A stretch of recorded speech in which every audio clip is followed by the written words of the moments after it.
안녕하세요. 한의사 이혜민입니다. 안녕하세요. 한의사 이혜미 선생님과 강의를 진행할 한의사 박은영입니다. 원장님, 2달 동안 어떻게 지냈어요? 네, 계절이 바뀐 것 같습니다. 아, 맞아요, 맞아요. 근데 날씨가 너무 오락가락해서. 맞아요. 이번 여름에 태풍도 많이 온다고 하고, 정말요? 네. 아, 항상 그렇게 우리에게 뭔가 위협적인 거 있지만 항상 그래도 잘 지내시죠? 네. 네. 일단 오늘 저희가 벌써 23탄이래요. 와, 23탄. 시간이 빠릅니다. 네. 네, 저희가 2달 만에 또 이렇게 돌아왔는데, 오늘 강의 또 재밌게 알차게 해보도록 네. 하겠습니다. 네. 먼저 오늘 강의 주제가 뭔가요? 네. 오늘 강의 주제는 당뇨 치료를 가능하게 하는 단 한 가지 방법입니다. 네, 저희가 오늘 이 주제를 저희가 잡았는데도 굉장히 흥미로운 주제예요. 왜냐면 여러분이 보통 당뇨를 생각할 때 당뇨가 완치되는 병이다 이런 생각보다는 관리해야지, 평생 가져가야지, 평생 친구가 당뇨야, 이런 생각 많이 하시잖아요. 그런데 오늘 저희 주제는 당뇨 치료를 가능하게 하는 단 한 가지 방법이라는 주제이고, 어떻게 하면 치료할 수 있는지, 당뇨가 정말 졸업을 할 수 있는지, 이런 이야기들을 좀 많이 해보도록 하겠습니다. 맞습니다. 사실 당뇨를 치료한다, 또 완치한다라는 그 개념 자체가 굉장히 좀 어색하실 수도 있고 낯설실 수도 있으신데요. 하지만 저희 당뇨 스쿨은 당뇨를 정말 온전히 극복하신 분들을 당뇨 졸업이라는 표현을 통해서 여러분도 더 건강하게 당뇨를 극복하는 방법이 무엇인지를 더 알려드리고자 합니다. 그래서 오늘 바로 그 강의에서 한 가지 방법을 말씀드릴 예정이고요. 당뇨 졸업 모두 가능합니다. 오늘 강의에서 그 해답 얻어가시기를 바랍니다. 네, 맞습니다. 네, 맞아요. 오늘 그러면 강의 시작해보도록 합시다. 네. 저부터 강의할 거고요. 끝나고 나서 질의응답 시간 있으니까 그때 궁금한 점 많이 물어봐 주시고, 중간중간에 이렇게 댓글 달아주시면 또 말씀드리도록 하겠습니다. 네. 오늘 주제는 아까 말씀드렸던 것처럼 당뇨 치료를 가능하게 하는 단 한 가지 방법이고요. 일단 제 소개 먼저 드리겠습니다. 저는 당뇨스쿨 운영자이고, 그다음에 한의학과 약학을 모두 공부했고요. 당뇨 관련 논문을 SCI에 등재했고요. 그리고 여러 가지 베스트셀러 책들, 그리고 전자책들 발간을 했고, 기타 봉사나 협업 등을 하고 있습니다. 네, 저는 박은영 한의사이고요. 여러 원장님들과 함께 당뇨스쿨 함께 운영하고 있고 교보문고 건강 분야 베스트셀러도 함께 발간했고요. 하이닥 네이버 지식인 상담 한의사로 활동하고 있습니다. 네, 감사합니다, 원장님.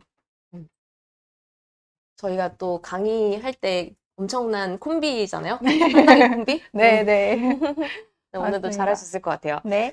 오늘 같이 이야기할 목차인데요. 당뇨 정말 치료가 될까요? 부터 인슐린 저항성 측정에 대한 이야기, 그 다음에 인슐린 저항성이 높아지는 다양한 원인이랑, 그 다음에 생활 속에서 할 수 있는 방법들, 그리고 네 번째는 인슐린 저항성의 원인을 찾아서 당뇨를 치료한 사례들, 졸업한 분들이죠. 그 다음에 전국에서 당뇨인 분들이 보내주신 당뇨를 졸업했다, 아니면 졸업을 앞두고 있다, 이런 편지들을 보내주셨어요. 이런 편지들을 오늘 소개해드리도록 하겠습니다. 네, 파트 1이고요. 당뇨 정말 치료가 될까요? 이런 제목이에요, 여러분. 정말 치료가 될까요, 원장님? 네. 치료됩니다. 치료되죠. 치료 가능합니다. 이게 정말 이 마인드가 중요한 것 같아요.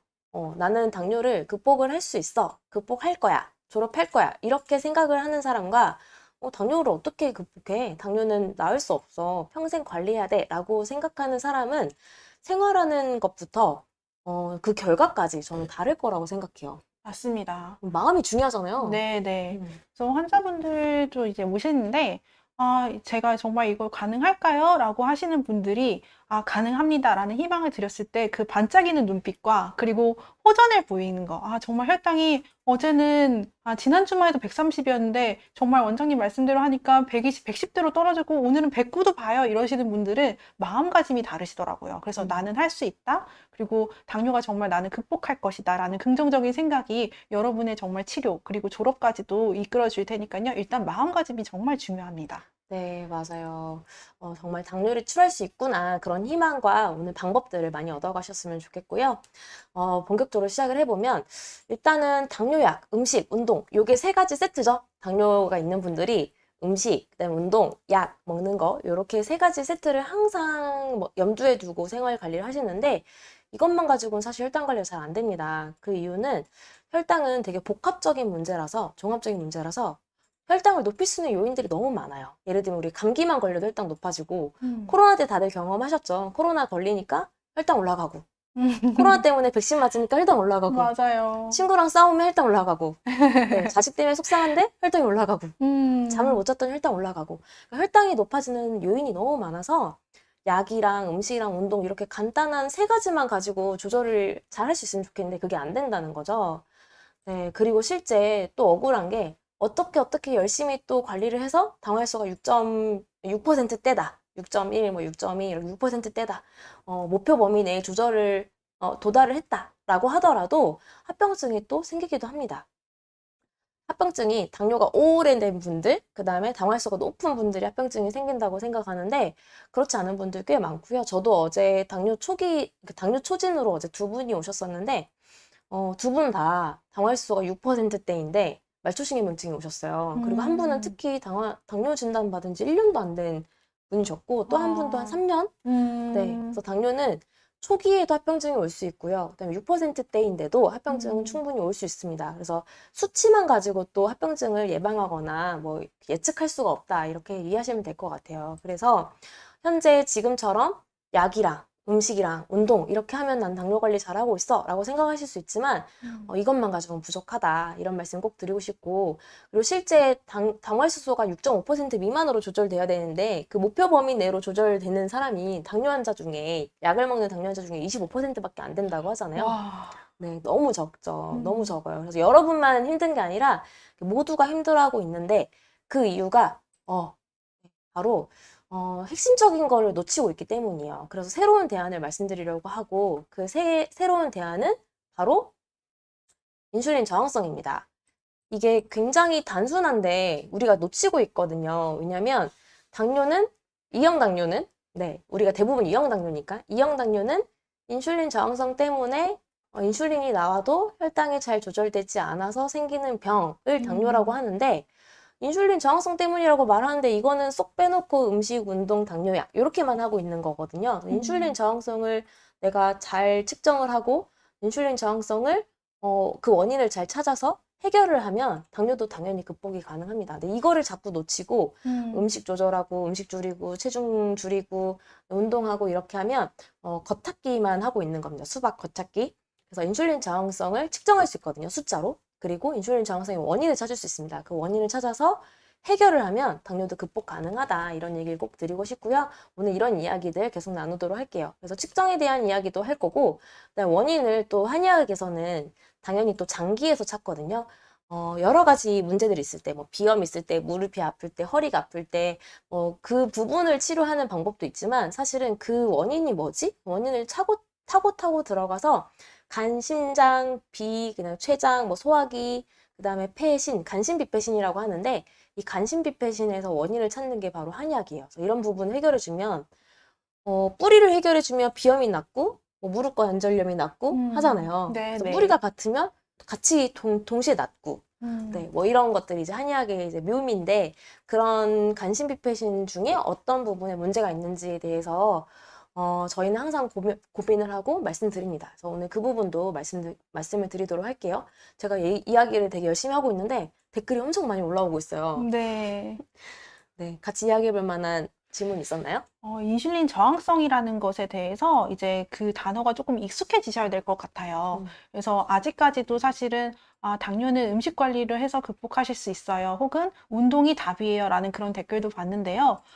저 역시도 동의하는 바입니다. 혈당을 낮추는 것에는 동의하는 바이지만 사실 우리가 근본적으로 혈당을 올리는 요인이 인슐린 저항성이 제대로 해결되지 않는 상황이라면 계속 내가 그 뿌리는 그대로 남아 있는데 위에서만 머무르는 상황이에요. 그래서 그 악의 뿌리가 해결되지 않으면 계속 이 뿌리는 자라게 되는 거죠. 그래서 당뇨가 진행이 됩니다. 그래서 결국 초기에 당뇨의 이제 전 단계나 초기 당뇨이신 분들, 5년 미만의 초기 당뇨이신 분들이라면 인슐린 저항성을 제대로 극복하는 한 번의 과정을 겪으셔서, 그리고 또 인슐린 저항성을 유발하는 근본 요인을 한번 이제 해결을 하신 이후에 당뇨가 이제 온전히 극복하실 수 있는 단계가 필요하시고요. 또 당뇨가 오래되신 분들이라면 당연히 우리가 혈당을 조절하는 목적 자체가 합병증을 위한 거기 때문에 합병증을 치료하고 예방하는 것에서도 역시 답은 인슐린 저항성이 있습니다. 그래서 여러분이 인슐린 저항성을 왜 내가 알아야 되고 왜 내가 관리를 하고 치료를 해야 되는지를 조금 더 자세하게 말씀드리도록 하겠습니다.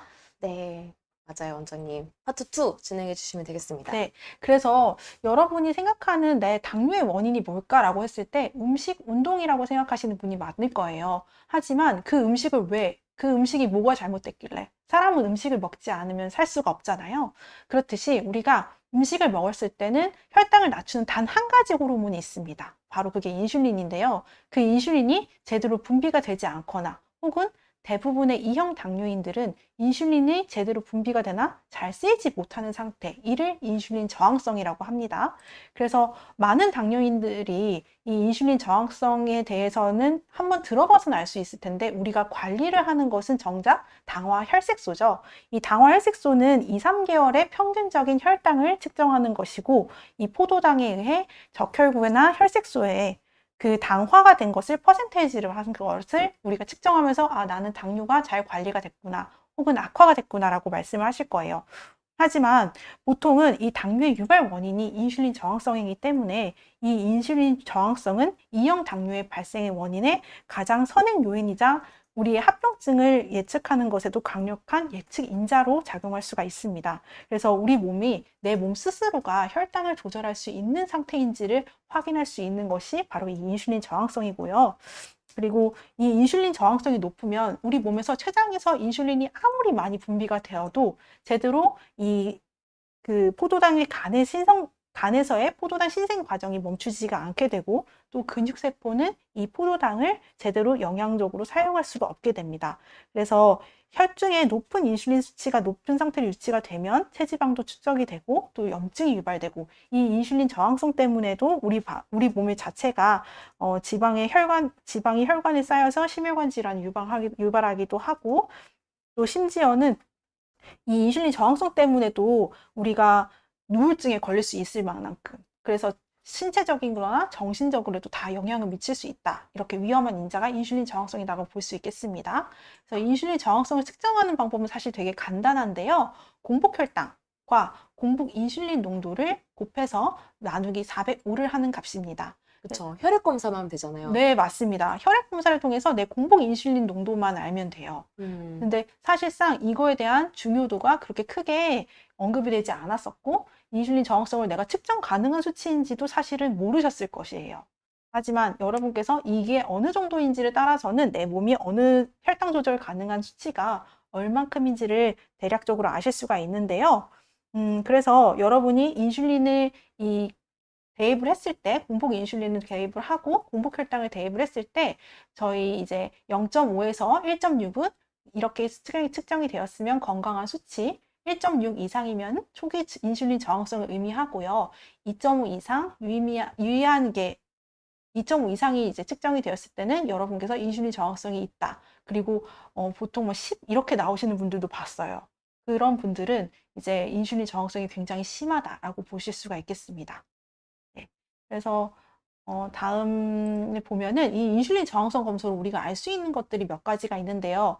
첫 번째가 인슐린이 잘 분비가 되고 있는지를 알 수가 있습니다. 그래서 공복 인슐린 그 농도를 측정했을 때 저희 한의원에서는 그 정상치, 기준치가 5에서 25 사이인데요. 보통 공복 인슐린을 측정을 했을 때 한 3에서 4 이렇게 되게 5 미만으로 나오시는 분들도 계세요. 그런 분들은 체내의 인슐린의 분비 기능 자체가 적으신 분이기 때문에 사실 1.5형 이렇게 나중에 인슐린이 조금 더 결핍되는 상황으로 진행이 될 수 있는 분이라는 거를 알 수가 있고요. 또 공복 인슐린은 사실상 5에서 7 사이에 분비가 되는 분들이 가장 적절하시거든요. 그런데 공복 인슐린이 10, 20 뭐 이렇게가 나오시는 분들도 간혹 계세요. 그런 분들은 이제 체내에서 인슐린이 너무 많이 과잉으로 생산되는 것으로서 인슐린 저항을 하고 있기 때문에 오히려 더 많은 인슐린을 분비케 하는 그런 몸 상태를 확인할 수가 있습니다. 그쵸. 혈당을 조절하기 위해서 많은 인슐린이 필요하다. 네, 맞습니다. 적정 범위 안에 있기는 하지만 음. 어쨌든 혈당을 낮추기 위해서 췌장이 인슐린을 많이 만들어내고 있다. 맞습니다. 네. 그래서 쉽게 생각해 보자면 일을 잘하는 사람은 그 요즘에 챗 GPT 이렇게 딱 한 가지의 이렇게 언어 명령만 이렇게 딱 넣으면 일을 차차착 해내잖아요. 근데 사람이 어떤 똑같은 명령을 들었을 때 이거를 한 번에 해결하면 더 많은 사람, 더 많은 머리가 필요하듯이 우리가 인슐린도 효율적인 인슐린과 제대로 쓰이는 몸 상태라면 적은 용량의 인슐린으로 혈당이 잘 조절이 되는 거거든요. 우리 인체는 원래 그렇게 세팅이 되어 있는데 여러 가지 원인을 통해서 우리 몸이 인슐린이 제대로 쓰이지 못하게 되면서 저항을 일으키게 됩니다. 그래서 일 못하는 인슐린이라 할지라도 더 많은 인슐린을 분비케 하는 고인슐린 혈증이 있고요.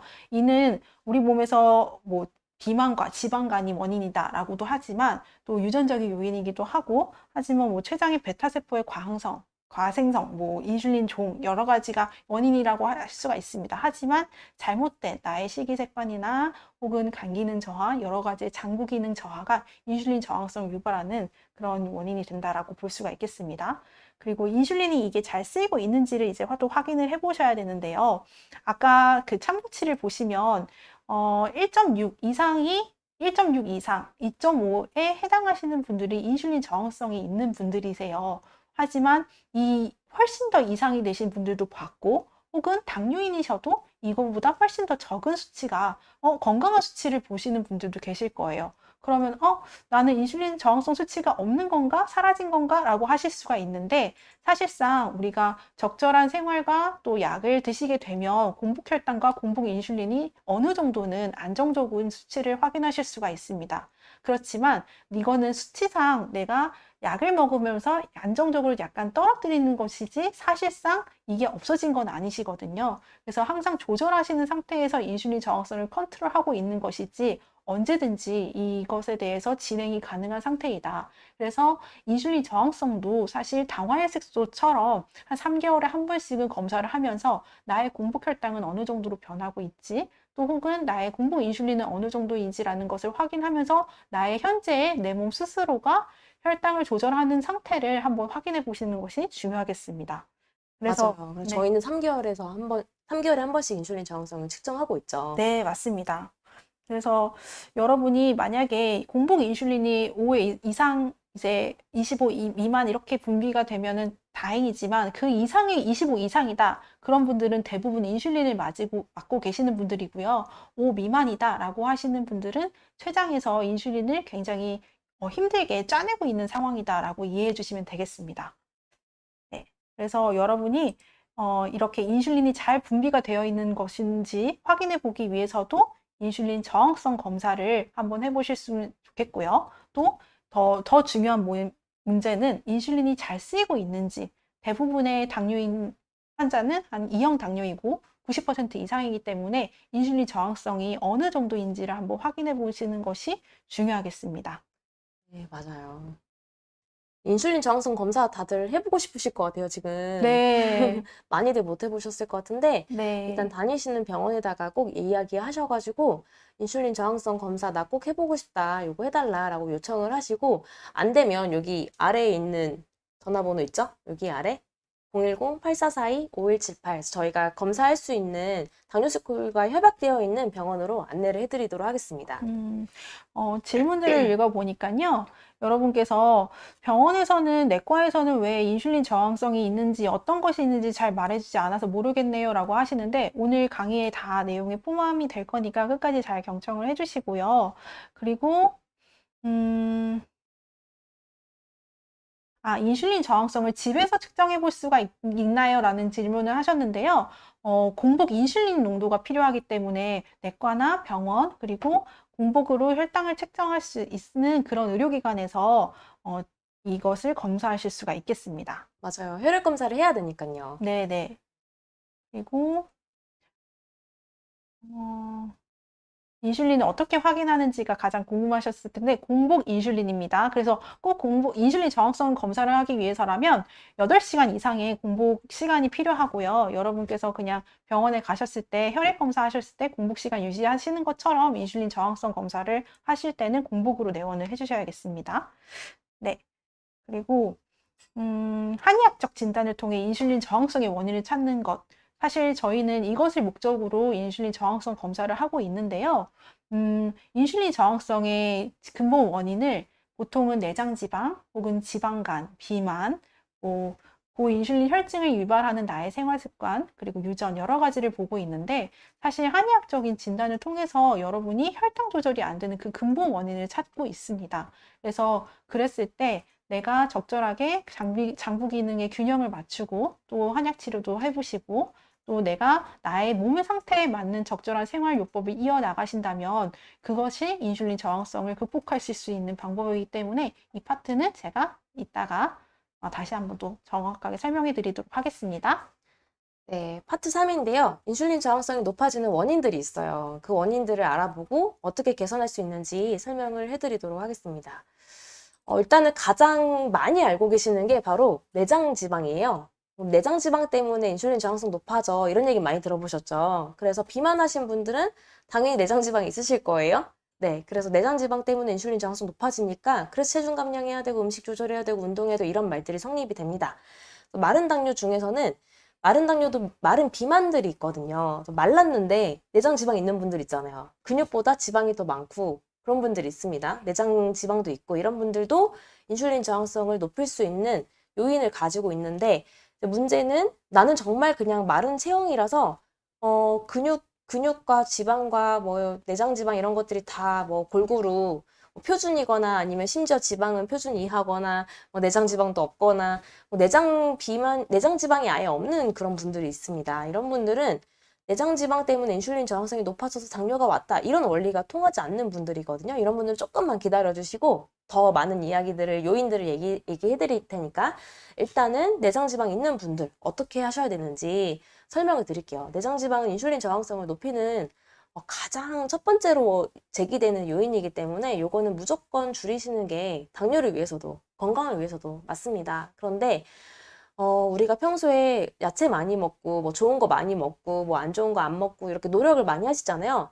근데 가장 기본이 있어요. 제가 생각했을 때 가장 기본은 네, 원장님 아마 잘하고 계실 것 같은데 저녁입니다. 저녁밥. 우리 간헐적 단식 이야기 들어보셨죠? 16대 8 법칙이라고 해서 8시간 동안 먹고 16시간 동안 안 먹고 그래서 간헐적으로 단식을 하고 짧은 시간 동안 먹고 또 간헐적으로 단식을 하고 또 짧은 시간 동안 먹고 이렇게 하는 건데 이게 문제가 당뇨 환자분들은 대부분 당뇨약을 드시고 계시잖아요. 아니면 또 인슐린 주사도 맞고 계시고 그런 경우에는 자칫 저혈당이 올 수가 있습니다. 그래서 굉장히 위험해요. 그래서 간헐적 단식을 그렇게 크게 권장해드리기는 조금 어려워요. 도움은 될 수 있지만 그래서 가장 현실적으로 우리가 할 수 있는 게 12대 12 법칙입니다. 이게 뭐냐면 저녁밥을 우리가 7시에 먹죠. 예를 들면 8시 안에 먹었어요. 그러면 12시간 동안 뭘 안 먹는 거예요.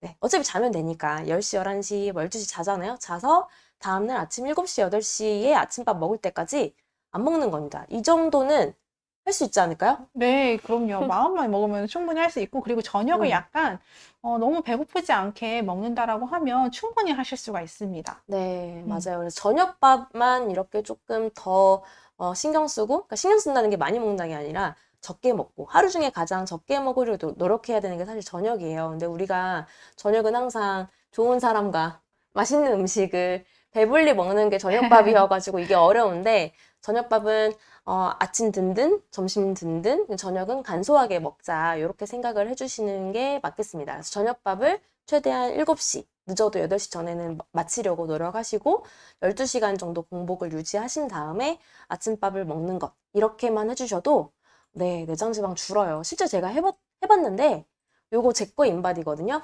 조금 부끄럽긴 한데 요게 네, 들어가가지고 보시면 작년 4월 달에 몸무게는 지금 51.7이었고 골격근량이 22.1kg, 체지방량이 몇 킬로죠? 12점 몇인 것 같은데요? 12점 몇인데 네, 체지방량이 지금 3월 달 최근에 쟀을 때 8까지 줄었습니다. 이게 표준 이하로 내려온 거거든요.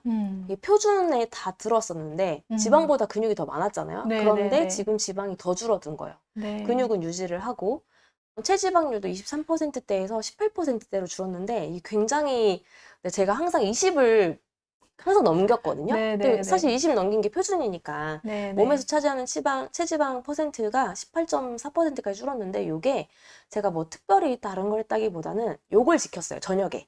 저녁에 조금 먹으려고 하고 좀 일찍 마치려고 하고 그 뒤로 안 먹으려고 하고 너무 배고프면 우유 한 잔, 뭐 계란 하나 끝 이렇게 해서 배고픔을 좀 느끼면서 잠을 자고 요거를 하려고 노력을 했더니 네, 이렇게 인바디가 바뀌더라고요. 체형도 바뀌고 내장 지방이 줄고 했습니다.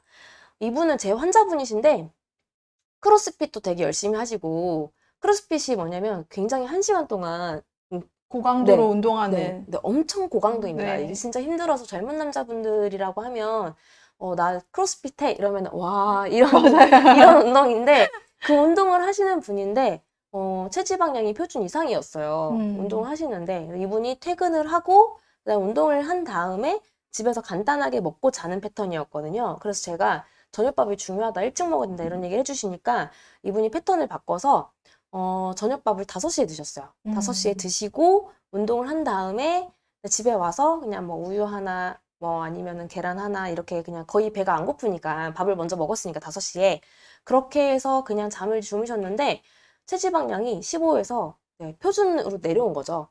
정말 신기했습니다. 저는 이런 분들 계속 봐요. 인바디를 계속 재니까. 네, 네. 음식이, 특히 저녁밥이 우리의 몸에 어떤 영향을 주는지 저희는 계속 확인하잖아요. 그렇죠. 네. 그래서 정말 저녁밥만 바꿔도 여러분, 운동 열심히 해서 살 빼려고 하시는 분들 많은데, 저녁밥만 좀 노력하시면 이렇게 인바디 바뀔 수 있습니다. 내장 지방 줄어들고 인슐린 저항성 낮아질 수 있어요. 다음으로는 아까 이제 마른 당뇨 환자분들 좀 기다려달라고 했는데 공통적으로 모든 분들에게 해당되는 내용입니다. 스트레스, 수면 이런 것들이 잘못돼도 인슐린 저항성 확 올라가요.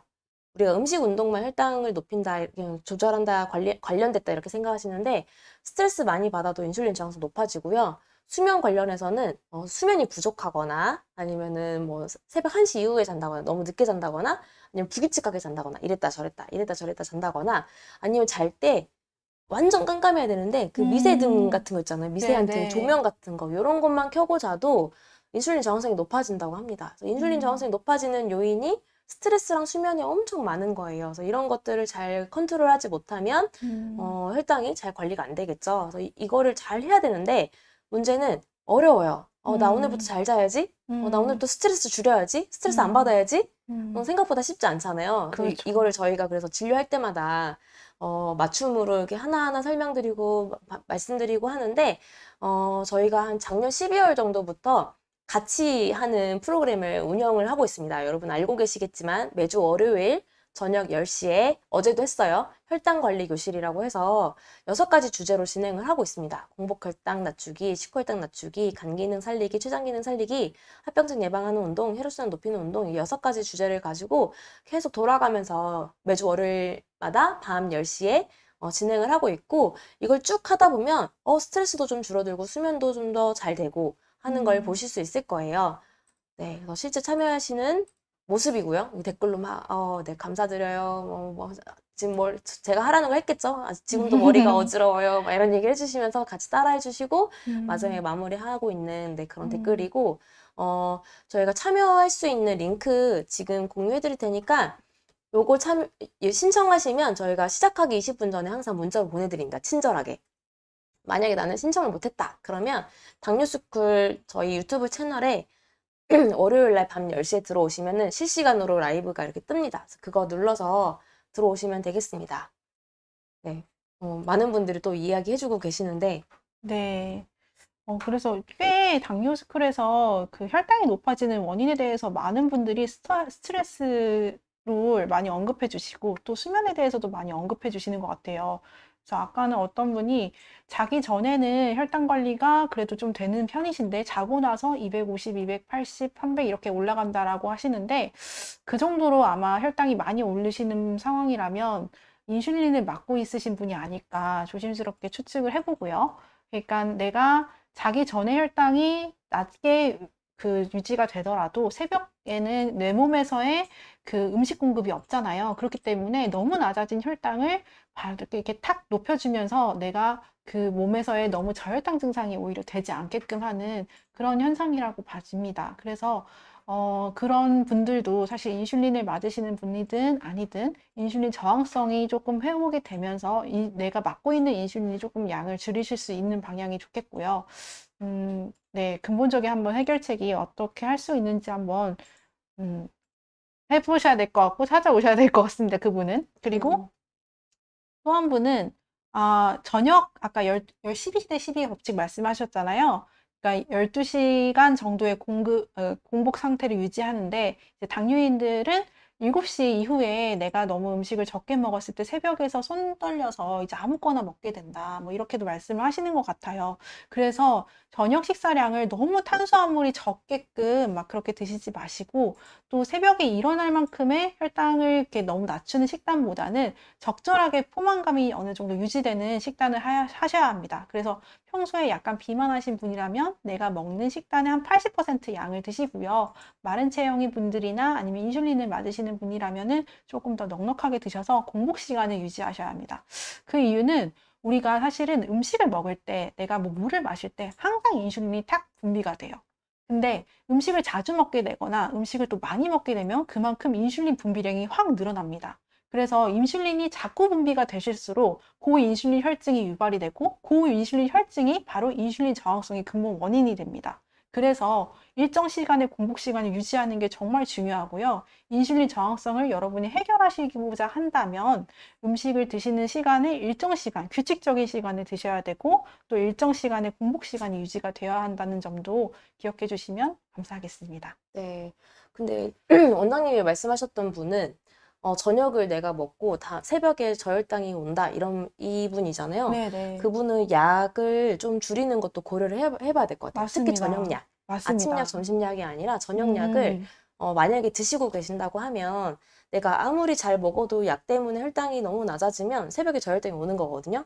사실 보통 저혈당은 약 때문에 오는 거잖아요. 맞습니다. 네, 그래서 내가 아무리 많이 먹어도 저혈당이 계속 반복되면 나는 더 먹는 수를 쓰는데 이게 계속 악순환이에요. 더 먹으면 또 살찌고 내장 지방 찌고 저녁에 부대끼고 그래서 만약에 저녁약을 드신다고 하면 주치의 선생님이랑 상의를 하셔가지고 약을 조금 조절하시는 게 좋을 것 같아요.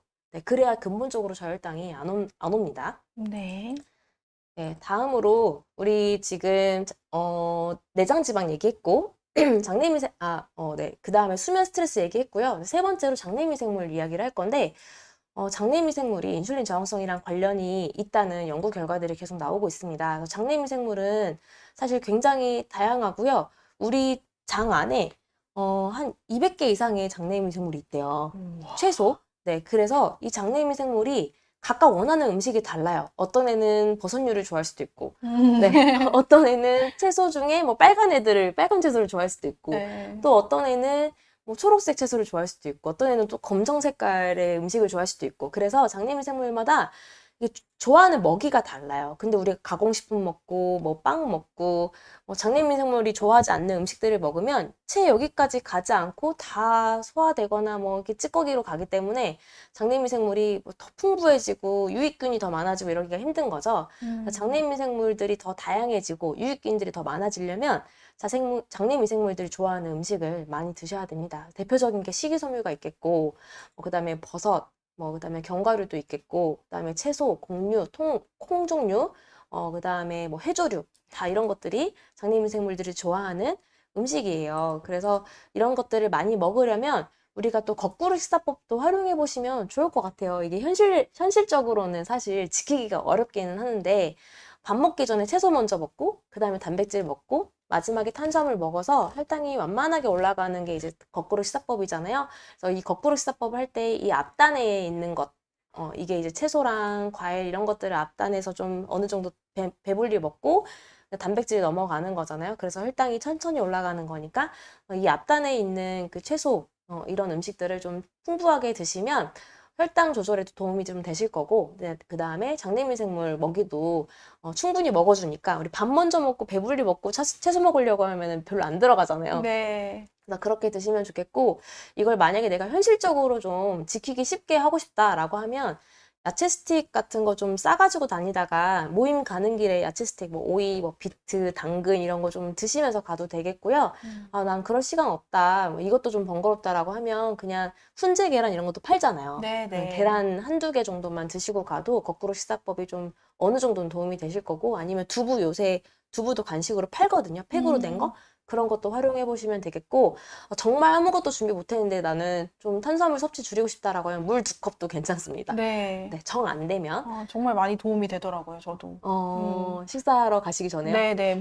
아침에 일어나서 일단 따뜻한 물을 마시는 것, 음, 그리고 밥 먹기 전에 물을 마시는 것이 약간 내가 포만감이 어느 정도 들었네라고 해서 조금 음식을 천천히 먹기도 하고 또 음식량도 줄일 수가 있고요. 하실 수가 있습니다. 그래서 장내 미생물이 사실 좋아하는 음식은 식이섬유가 풍부한 그런 거여야 되고 발효식품처럼 장 내까지 전달이 되어야 합니다. 우리가 보통 음식을 먹었을 때 아까 저는 냉동 도시락이랑 뭐 그런 군것질 라면 뭐 여러 가지 그런 가공식품 편의점 도시락만 먹어요. 그러니까 댓글에서 누구님 그거 드시면 안 돼요. 이렇게 하시더라고요. 그런 거 드시면 안 돼요라고 말씀을 하셨는데 그걸 드시면 안 되는 이유가 바로 장내 미생물까지 영양이 공급되지 않는 식품이기 때문입니다. 대부분의 가공식품에는 식이섬유가 없기 때문에 우리 장내 미생물은 내가 위장에서 소화되지 않는 그것만 에너지원으로 삼아서 이렇게 유익균을 그리고 내 몸에 좋은 것들을 생성해내거든요. 근데 대부분의 가공식품은 우리가 이렇게 다 먹어서 아주 부드럽게 그리고 좀 자극적이게 그렇게 먹어서 내가 위쪽에서 다 소화가 되기 때문에 오히려 유해균을 만들어내게 됩니다. 그래서 여러분이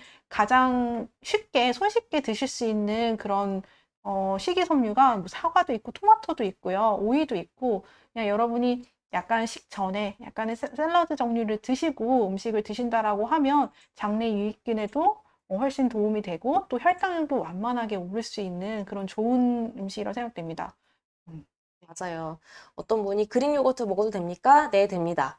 아주 좋죠. 네. 네. 대신에 잼이나 꿀이나 이런 거 타지 않고 맞아요. 네, 달지 않은 그릭 요거트를 잘 찾아서 음, 드시면 너무 좋습니다. 원유가 99%인 걸 확인하셔야 돼요.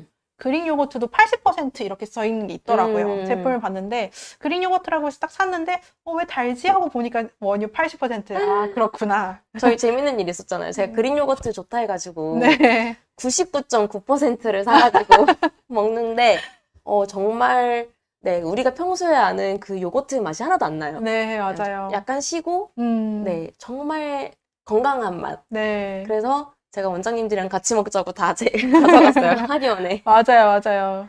약간 드시기 어려울 수도 있는데 견과류 이렇게 드실 수 있고 올리고당 살짝 첨가할 수도 있을 것 같고요.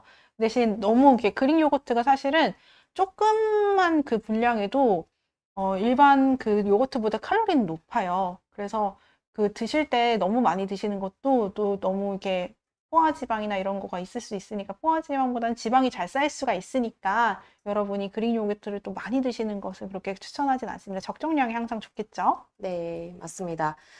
제가 아까 거꾸로 씻어본 얘기하다가 물 2컵 얘기 나왔는데 이거는 포만감 때문에 말씀드렸던 거지 식사하기 전에 물 드시는 게 좋아요 이렇게 와전되고 있어가지고 아, 정정 그래요? 한번 드리겠습니다. 네네.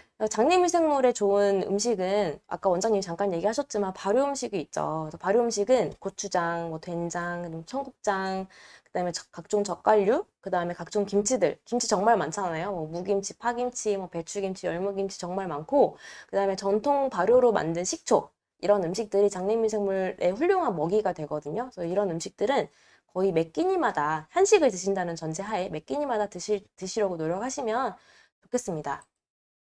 마지막으로 인슐린 저항성을 개선하려면 선천적인 허약을 꼭 살펴야 됩니다. 그래서 앞서 얘기 나왔던 건데 간신비패신에서 내가 어떤 부분이 약한지 이거를 보는 건데요.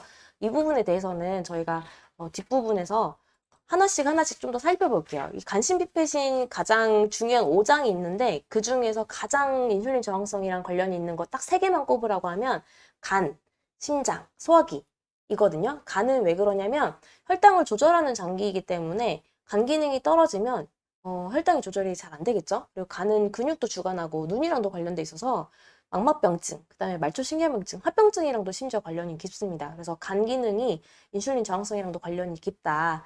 그래서 간이 안 좋으신 분들, 지방간이 많다거나 간수치가 높다거나 아니면 그런 거는 없어도 뭐 손톱이 세로줄이 막 있어가지고 갈라지고 눈도 항상 충혈되고 이런 분들은 간이 안 좋은 분들인데 그런 분들은 꼭 간 기능을 치료를 해야 인슐린 저항성이 개선된다. 그리고 심장이 뭐 두근두근 한다거나 아니면은 꿈을 많이 꾼다거나 이런 부분들이 심장이랑 관련되어 있거든요. 그리고 소화기는 내가 항상 밥을 먹으면 더부룩하다거나 뭐 소화가 잘 안 된다거나 가스가 찬다거나 아니면은 쉽게 살이 찐다거나 뭐 이런 분들도 다 소화기 문제가 있는 거라서 그런 부분들을 반드시 해결을 해야 인슐린 저항성이 개선된다. 이렇게 말씀을 드리고 싶어요.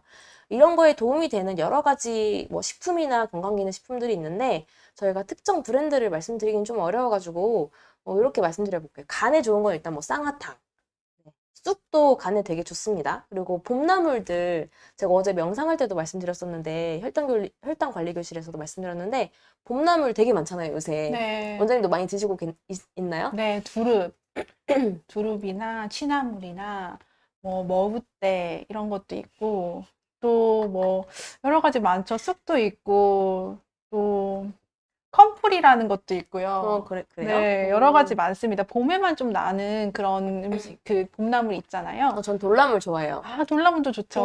그냥 초장 이렇게 해가지고 먹는 거 되게 좋아해요. 맞아요, 맞아요. 돌나물을 오렌지랑 같이 먹는 것도 방법입니다. 비타민 C를 확 흡수할 수 있다고 하더라고요. 그래서 저는 그렇게 먹습니다. 돌나물을 오렌지랑 갈아서 먹어야 되는데 사실 당뇨이신 분들은 그게 좀 부담스러우실 수 있으니까 돌나물이랑 오렌지랑 이렇게 같이 먹기도 하고요.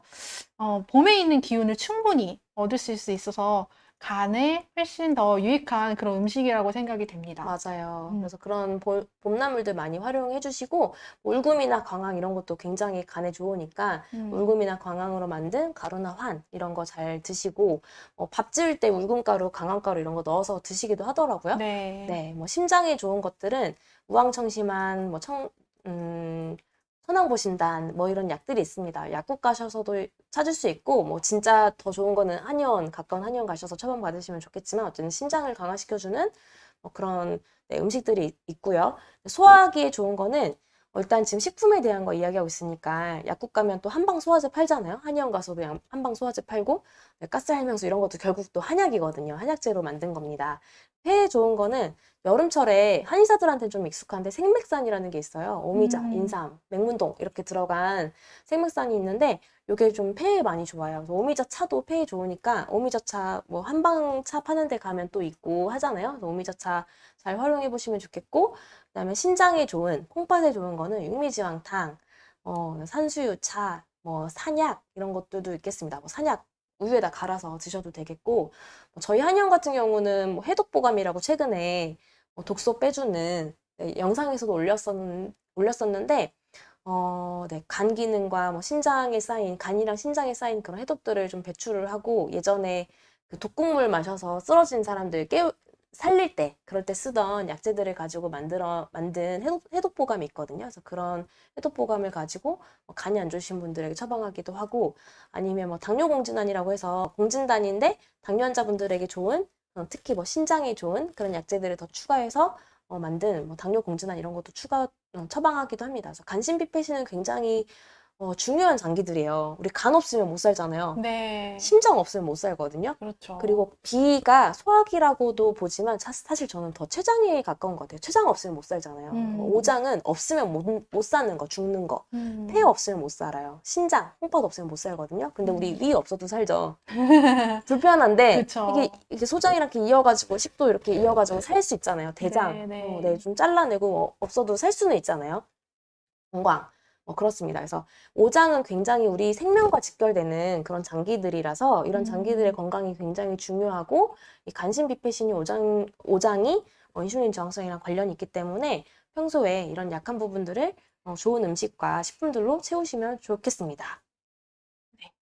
그래서 그 아까 오장에 대해서 원장님께서 자세하게 말씀을 해주셨는데 결국 인슐린 저항성의 원인은 오장에 하나 있고요. 그 오장을 제대로 치료를 했을 때 당뇨를 온전하게 극복하실 수 있는 사례 몇 가지 공유해 드리도록 하겠습니다. 뭔가 예시가 있으면은 이 장부를 이렇게 치료하니까 좋아졌더라 라는 것이 조금 더 와닿으실 거예요. 첫 번째 당뇨를 극복하신 분의 사례는 인슐린 저항성을 일으켰던 그 장기가 바로 저희는 간 기능 저하라고 봤습니다.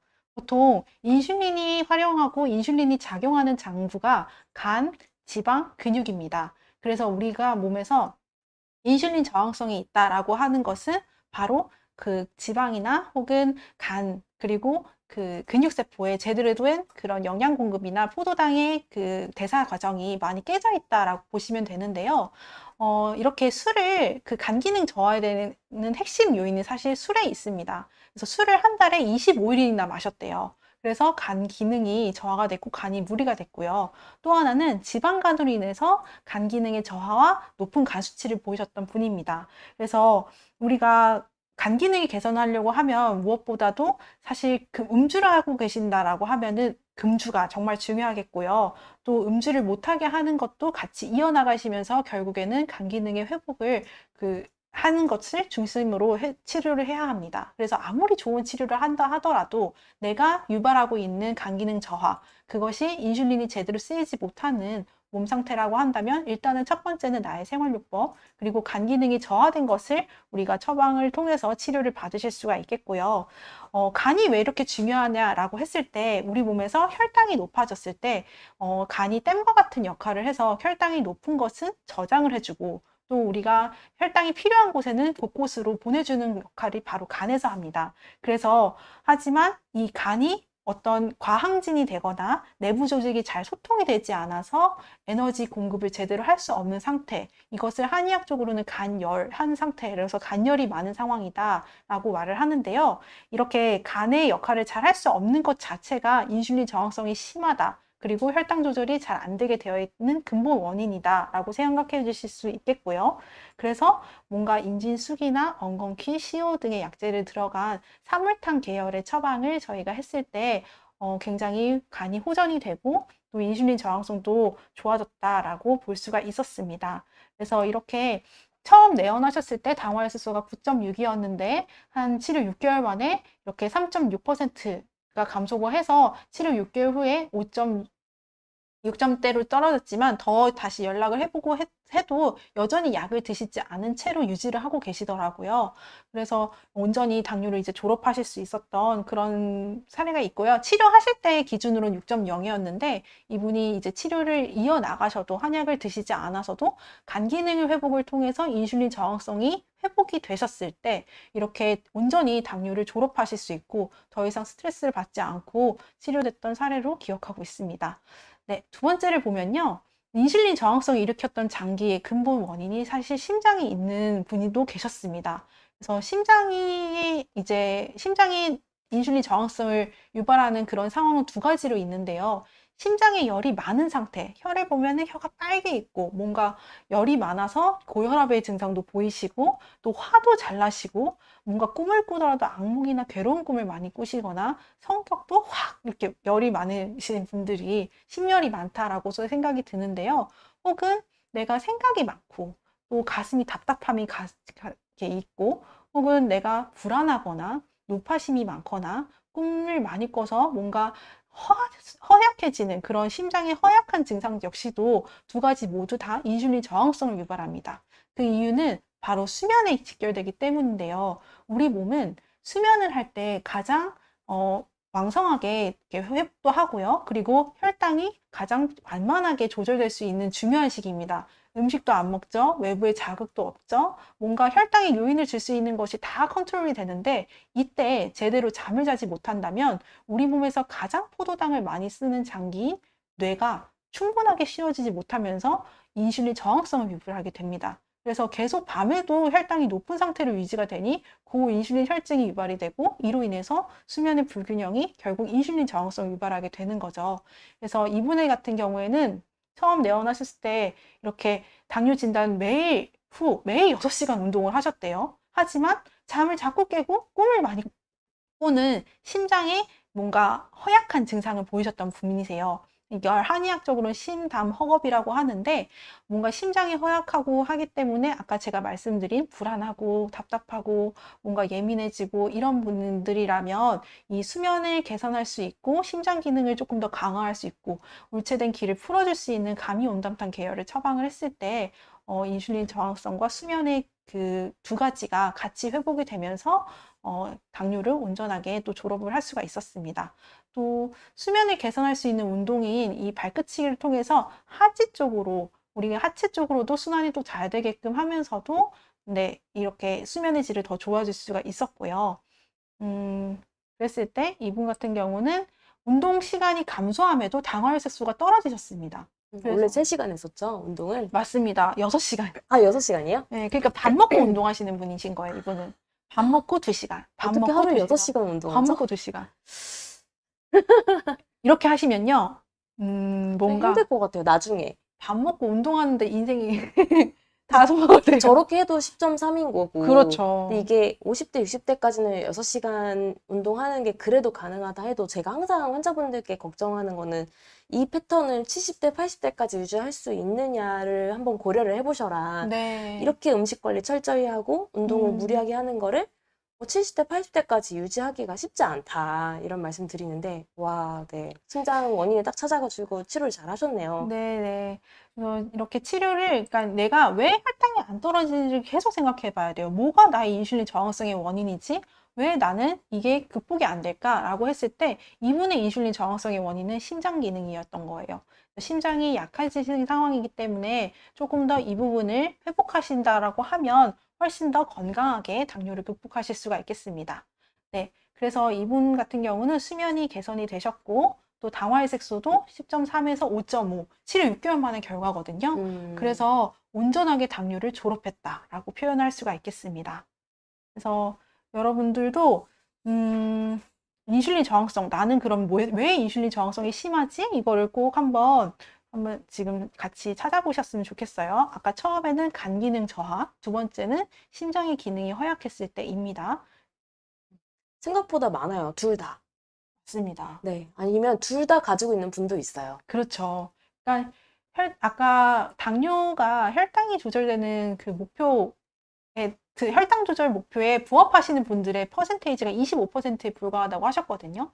근데 고지혈증 고혈압 약은 드셨을 때 관리 조절 목표가 도달률이 70%에서 80% 정도는 도달하세요. 그렇죠. 거의 대부분 조절이 잘 되죠. 그렇죠. 그 이유가 사실 고지혈증은 콜레스테롤 합성을 억제하면 되고, 혹은 흡수를 막거나, 혹은 혈압은 이뇨제를 쓰거나, 뭐 칼슘 채널을 차단하거나, 뭐 여러 가지 여러분이 혈관을 혈관을 넓히거나. 넓히거나, 네. 기전이 네. 간단합니다. 네, 기전이 간단하고 혈압이 높이는 원인도 그렇게 많이 다양하지가 않아요. 하지만 당뇨는 굉장히 복합적입니다. 아무리 운동이랑 음식을 관리를 하더라도 이거는 관리를 하는 목적으로 하는 것이지, 인슐린 저항성이 회복이 되지 않았기 때문에 그 조절률이 굉장히 떨어지시는 거고요. 사실 만약에 운동을 적게 해서 당뇨에 걸렸다라고 하시면 운동 열심히 하면은 당뇨가 치료되어야 합니다. 그리고 음식을 잘못 먹어서 내가 당뇨에 걸렸어 라고 하면 음식을 교정했을 때 몸이 그 혈당도 치료가 되고 당뇨가 치료가 돼야 되고요. 그렇다면 이 두 가지를 내가 아무리 관리를 했는데도 안 되는 거예요. 그러면 이 두 가지보다 다른 요인이 내가 혈당을 올리는 게 분명히 있었고, 또 나의 기저질환이나 또 인슐린 저항성이나 이런 다른 요인을 찾아서 당뇨가 극복이 돼야 되고 관리가 되어야 합니다. 그래서 인슐린 저항성에 대해서 오늘 다시 한번 강조를 드리는 거고요. 또 근본 원인, 이형 당뇨의 근본 원인이 인슐린 저항성이기 때문에 이 인슐린 저항성을 일으켰던 요인이 뭔지를 또 근본적으로 찾아서 치료를 해야 합니다. 세 번째인데요. 이분의 인슐린 저항성의 원인은 내장지방이었어요. 보통 여러분이 가장 잘 인식하고 있는 음식으로 인해서 내장지방이 생기고, 이를 통해서 인슐린 저항성이 생긴다라고 하는데, 한의학에서는 위대장상통이라는 표현을 하고, 또 위와 대장에 습열이 많이 쌓였을 때, 그러니까 위와 대장이 과부하가 된 거예요. 음식을 많이 먹어서 이 음식을 잘 소화하고 대사해야 되는데 이것이 뭔가 잘 되지 못하면서 불필요한 노폐물이 생기게 된 거죠. 이걸 한의학에서는 습이라고 하고요. 습이 또 많아졌을 때 담이라고 하는데, 습담이 많이 쌓이는 것, 그게 내가 내장이 쌓인 상태가 바로 내장지방이라고 이해해 주시면 되겠습니다. 그래서 결국 이 내장지방이 많았을 때 어떻게 돼요? 지방산이 돼서 유리지방산이 또 간에 붙고, 그래서 지방간을 유발하고, 또 이 지방간을 통해서 인슐린 저항성이 유발이 되고 혈당 조절이 어렵게 되고, 그래서 위와 소화기, 그리고 대장, 이쪽에도 분명히 소통이 잘 되지 않고 문제가 있으신다라고 하면 이를 근본적으로 개선을 해야 합니다. 그리고 당뇨인의 70% 이상은 다 이런 소화기 장애와 변비, 설사 이런 걸 유발한다고 해요. 그래서 고혈당 자체가 이런 증상을 유발하기도 하지만 또 자율신경병증이라고 해서 여러분이 계속 소화기가 약해지고 하는 것도 인슐린 저항성의 근본 원인이 될 수가 있겠습니다. 그래서 치료 방향을 일단 항상 여러분이 한약 치료를 하든 양약 치료를 하든 어쨌든 이걸 치료 기간을 통해서는 약은 내 몸을 회복하는 것에 도움을 주는 방향으로 가셔야 되고요. 결국 내 몸은 내 몸의 자연 치유력이 회복이 되어야 합니다.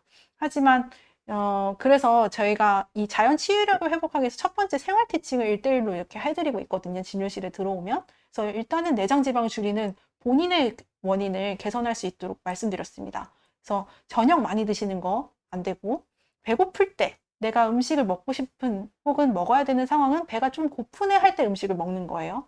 똥배 스쿼트라고 해서 원장님께서 명상 때 많이 또 해주셨던 그런 것 같아요. 네, 그 배를 등에다 붙인다 생각하고 쭉 끌어당겼다가 내밀고 쭉 끌어당겼다가 내밀고 하는 겁니다. 스쿼트가 원래 허벅지에 힘이 들어가는 거잖아요. 굉장히 힘든데 그 자극이 배에 온다고 생각하시면 돼요. 이걸 반복하시다 보면은 똥배가 들어간다 이렇게 이야기를 할 정도로 똥배 네. 스쿼트 네, 정말 힘든 운동입니다. 네, 맞습니다. 그래서 이 복부에 계속 긴장감을 하고 똥배 스쿼트를 실제로 제 환자가 실천하신 분이 계세요. 그랬더니 처음에 배가 정말 좀 이렇게 볼록 튀어나오셨다라고 했는데 정말 배가 진짜 좋아지셨다고요. 그래서 좋아지셨더라고요. 그래서 이유를 물어보니까 저는 지하철 왔다 갔다 할 때마다 해요. 계속 기억하시면서 한대요. 정말 배가 납작해지신 거예요. 그래서 와, 대단하시다.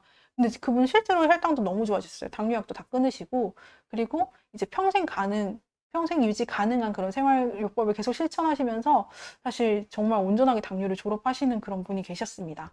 결국에는 그런 생활이 정말 중요하다. 두 번째는 그럼 쌓인 내장 지방을 어떻게 빼요? 그러면은 그 뺄 수 있게끔 저희가 청소할 수 있는 그런 한약, 습담의 노폐물을 빼는 한약 처방을 했을 때 이분이 이렇게 당화혈색소가 5.3까지 떨어지고요. 내장 지방의 레벨도 경계 정도로 이렇게 회복하실 수가 있었습니다. 이건 치료 3개월 만의 결과고요. 결국에는 뭔가 몸에 쌓여있는 습담을 제거하고 이 습담이 인슐린 저항성에 유발하는 것이기 때문에 습담을 제거했을 때도 역시 이렇게 몸이 회복이 되고 여러분의 혈당이 조절이 잘 돼서 당뇨 졸업까지 갈 수 있게끔 도와드렸던 사례입니다. 맞아요. 결국 살이 찌는 것도 소화기가 안 좋은 거니까 맞습니다. 네, 간도 중요하고 심장도 중요한데 살이 찌는 거는 소화기가 안 좋은 거예요. 나는 소화 잘 되는데요? 이렇게 생각하시는데 사실 살이 찌는 거는 대부분 안에 습담이 쌓이고 소화 기능이 안 좋아서 살이 찌는 거지 평소에 소화가 잘 된다 이런 거랑 좀 개념이 다르다고 생각하시면 됩니다. 그래서 어쨌든 소화기를 개선을 해야 인슐린 저항성도 극복이 되는 거죠. 네, 맞습니다.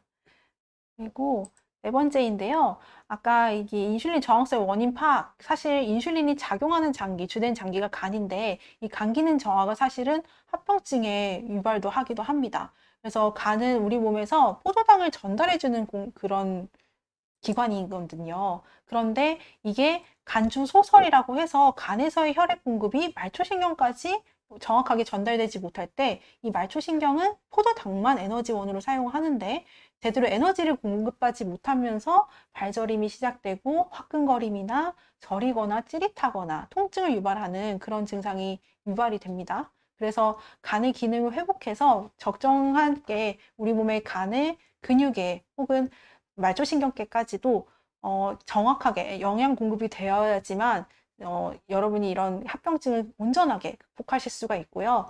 사실 당뇨가 무서운 게 혈당이 혈액 속에는 포도당이 혈액 속에는 높지만 세포는 오히려 영양 실조인 상태입니다. 그래서 이를 2차성 영양 결핍이라고 하는데요. 당뇨 합병증이 왜 걸리지 아무리 혈당 수치가 6.0이라고 해도 이 세포 안에 제대로 된 영양 공급이 되지 않았기 때문이에요.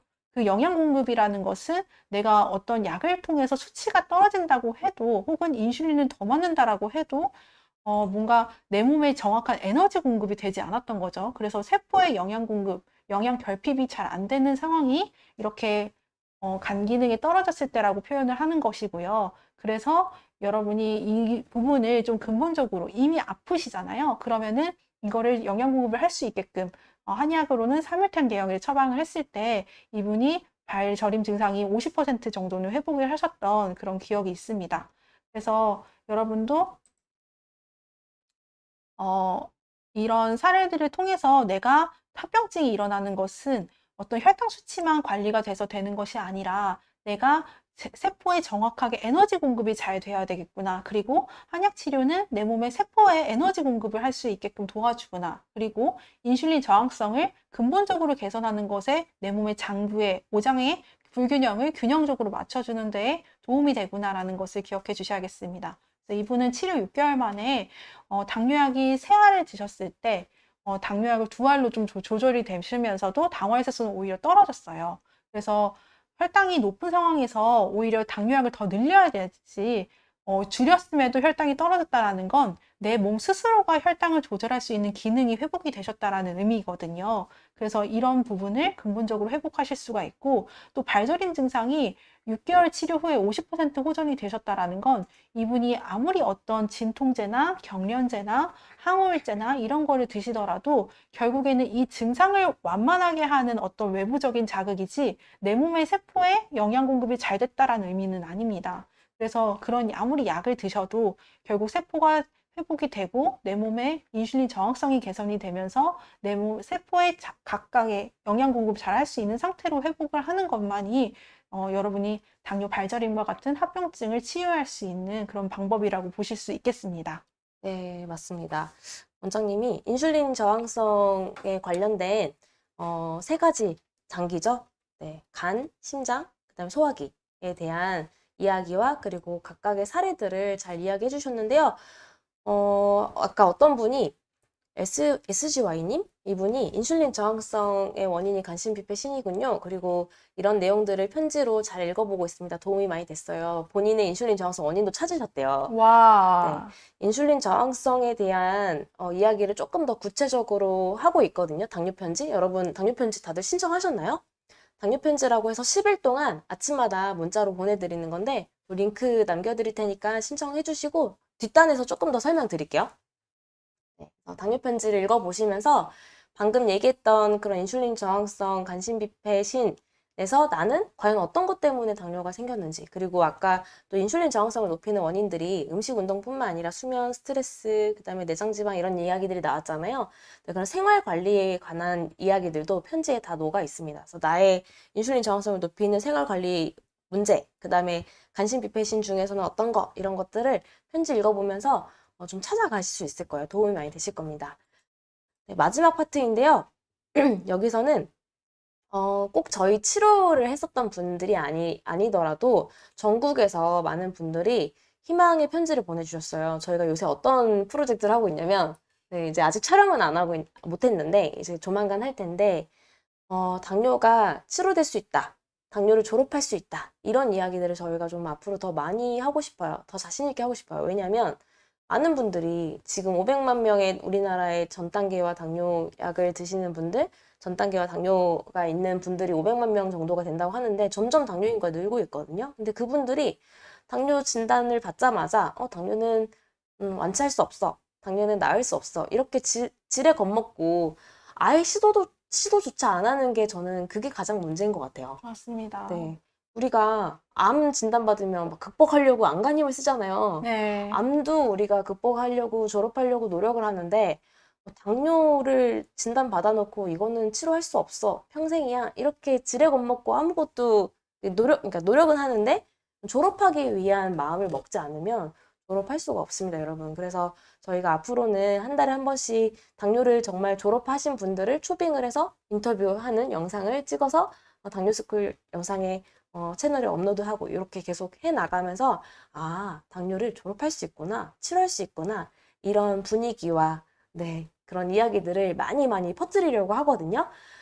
그 사전 준비로 편지를 받아봤어요. 어떻게 극복하셨는지 그 메시지들을 받아봤으니까 제가 간단하게 소개해 드릴게요. 첫 번째 분은 당화혈소가 12.6이었대요. 3년 전에 눈이 이상해가지고 안과 갔는데 혈당이 너무 높은 걸 이제 그때 안 거죠. 안과 가서. 검사했을 때 460. 이제 당화혈소 검사하러 가야죠. 내과 갔더니 12.6 약을 처방받았다고 합니다.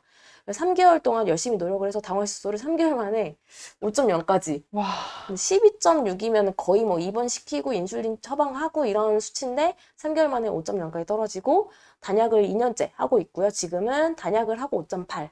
5.8이면 뭐 전 단계 수치긴 한데 너무 훌륭합니다. 저는 당뇨약을 먹고 6.5 미만으로 낮추라고 하는데 당뇨약을 안 먹고 6.5 미만이면은 이거는 정말 그냥 완전 완치다 이렇게 얘기하기는 어렵지만 이 정도만 해도 훌륭하다. 5.8이면 뭐 거의 5.6이랑 가까우니까 더더욱 그렇죠. 그래서 약을 안 먹고 6.5 미만도 좀 괜찮습니다. 이분이 어떤 노력을 했냐면 운동을 되게 열심히 하셨나 봐요. 그래서 지금 살이 많이 빠졌대요. 그래서 다시 살찌우기 위해서 노력하신다고 합니다. 당뇨스쿨이 알려준 대로 잘 실행하고 있다고 하셨고요. 그 다음 분은 7.5였대요. 17년 전에. 이분도 대단해요. 아까 그분은 12%대였는데 이분은 7.5? 에게게 얼마 안 넘네 라고 생각하실 수도 있는데 17년 전에 7.5였고 그래서 와. 약을 처방을 받고 인슐린까지 맞았다는 거는 관리를 하면 할수록 혈당이 점점 안 잡혔다는 거죠. 왜냐면 17년 정도 되면 당뇨가 잘 안 잡힙니다.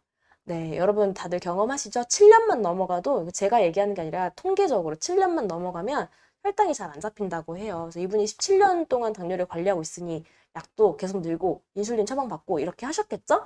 그런데 어느 순간 이제 결심을 하셨나 봐요. 나 이제 당뇨 극복할래, 졸업할래. 그래서 단약을 하셨고 3년 동안 지금 단약을 하고 계신 상태이고 그럼에도 불구하고 당화혈소 5.3이라고 해요. 저는 이분도 참 대단하신 것 같아요. 그럼요. 네. 17년 됐으면 정말 당뇨 오래된 거거든요. 당뇨가 오래될수록 졸업이 더 어려워요, 여러분.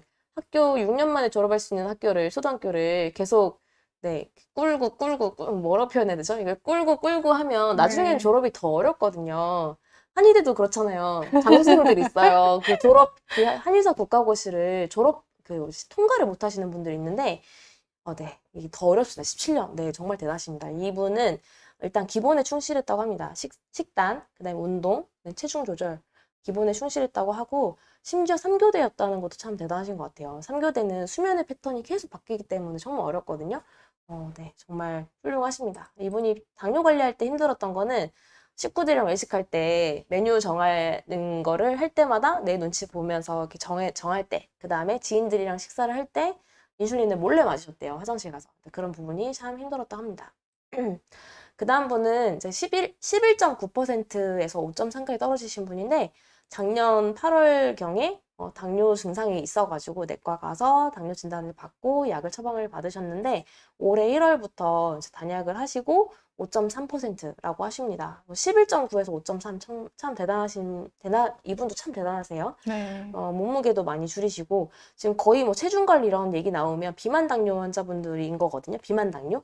마른 당뇨인 분들은 저희가 항상 강조하고 또 많이 또 마음 아파하는 게 이런 노력으로 안 되는 분들이 마른 당뇨인 분들이잖아요. 음식 줄이고 운동하고 살 빼면은 혈당 네. 낮아졌어요. 이렇게 쉽게 얘기하고 싶은데 마른 당뇨 환자분들은 절대 이게 안 먹히거든요. 살이 오히려 더 쪄야 되고 빠지니까 힘들고 막 이런 부분들이 많은데 네, 그런 분들일수록 오늘 이야기했던 수면 스트레스, 그다음에 간신, 비패신, 오장 이런 이야기들을 더 철저해야 합니다. 네, 그리고 그 다음 분은 13.5였는데 회사에서 건강검진으로 발견을 했대요. 그리고 당화혈소가 지금 5.5라고 하십니다. 유튜브로 당뇨 검색을 했는데 제일 위에 나오는 거 4개를 너무 귀여운 거 아니에요? 제일 위에 나오는 4개를 열심히 공부하셨는데 저희께 다행히 위에 나왔나 봐요.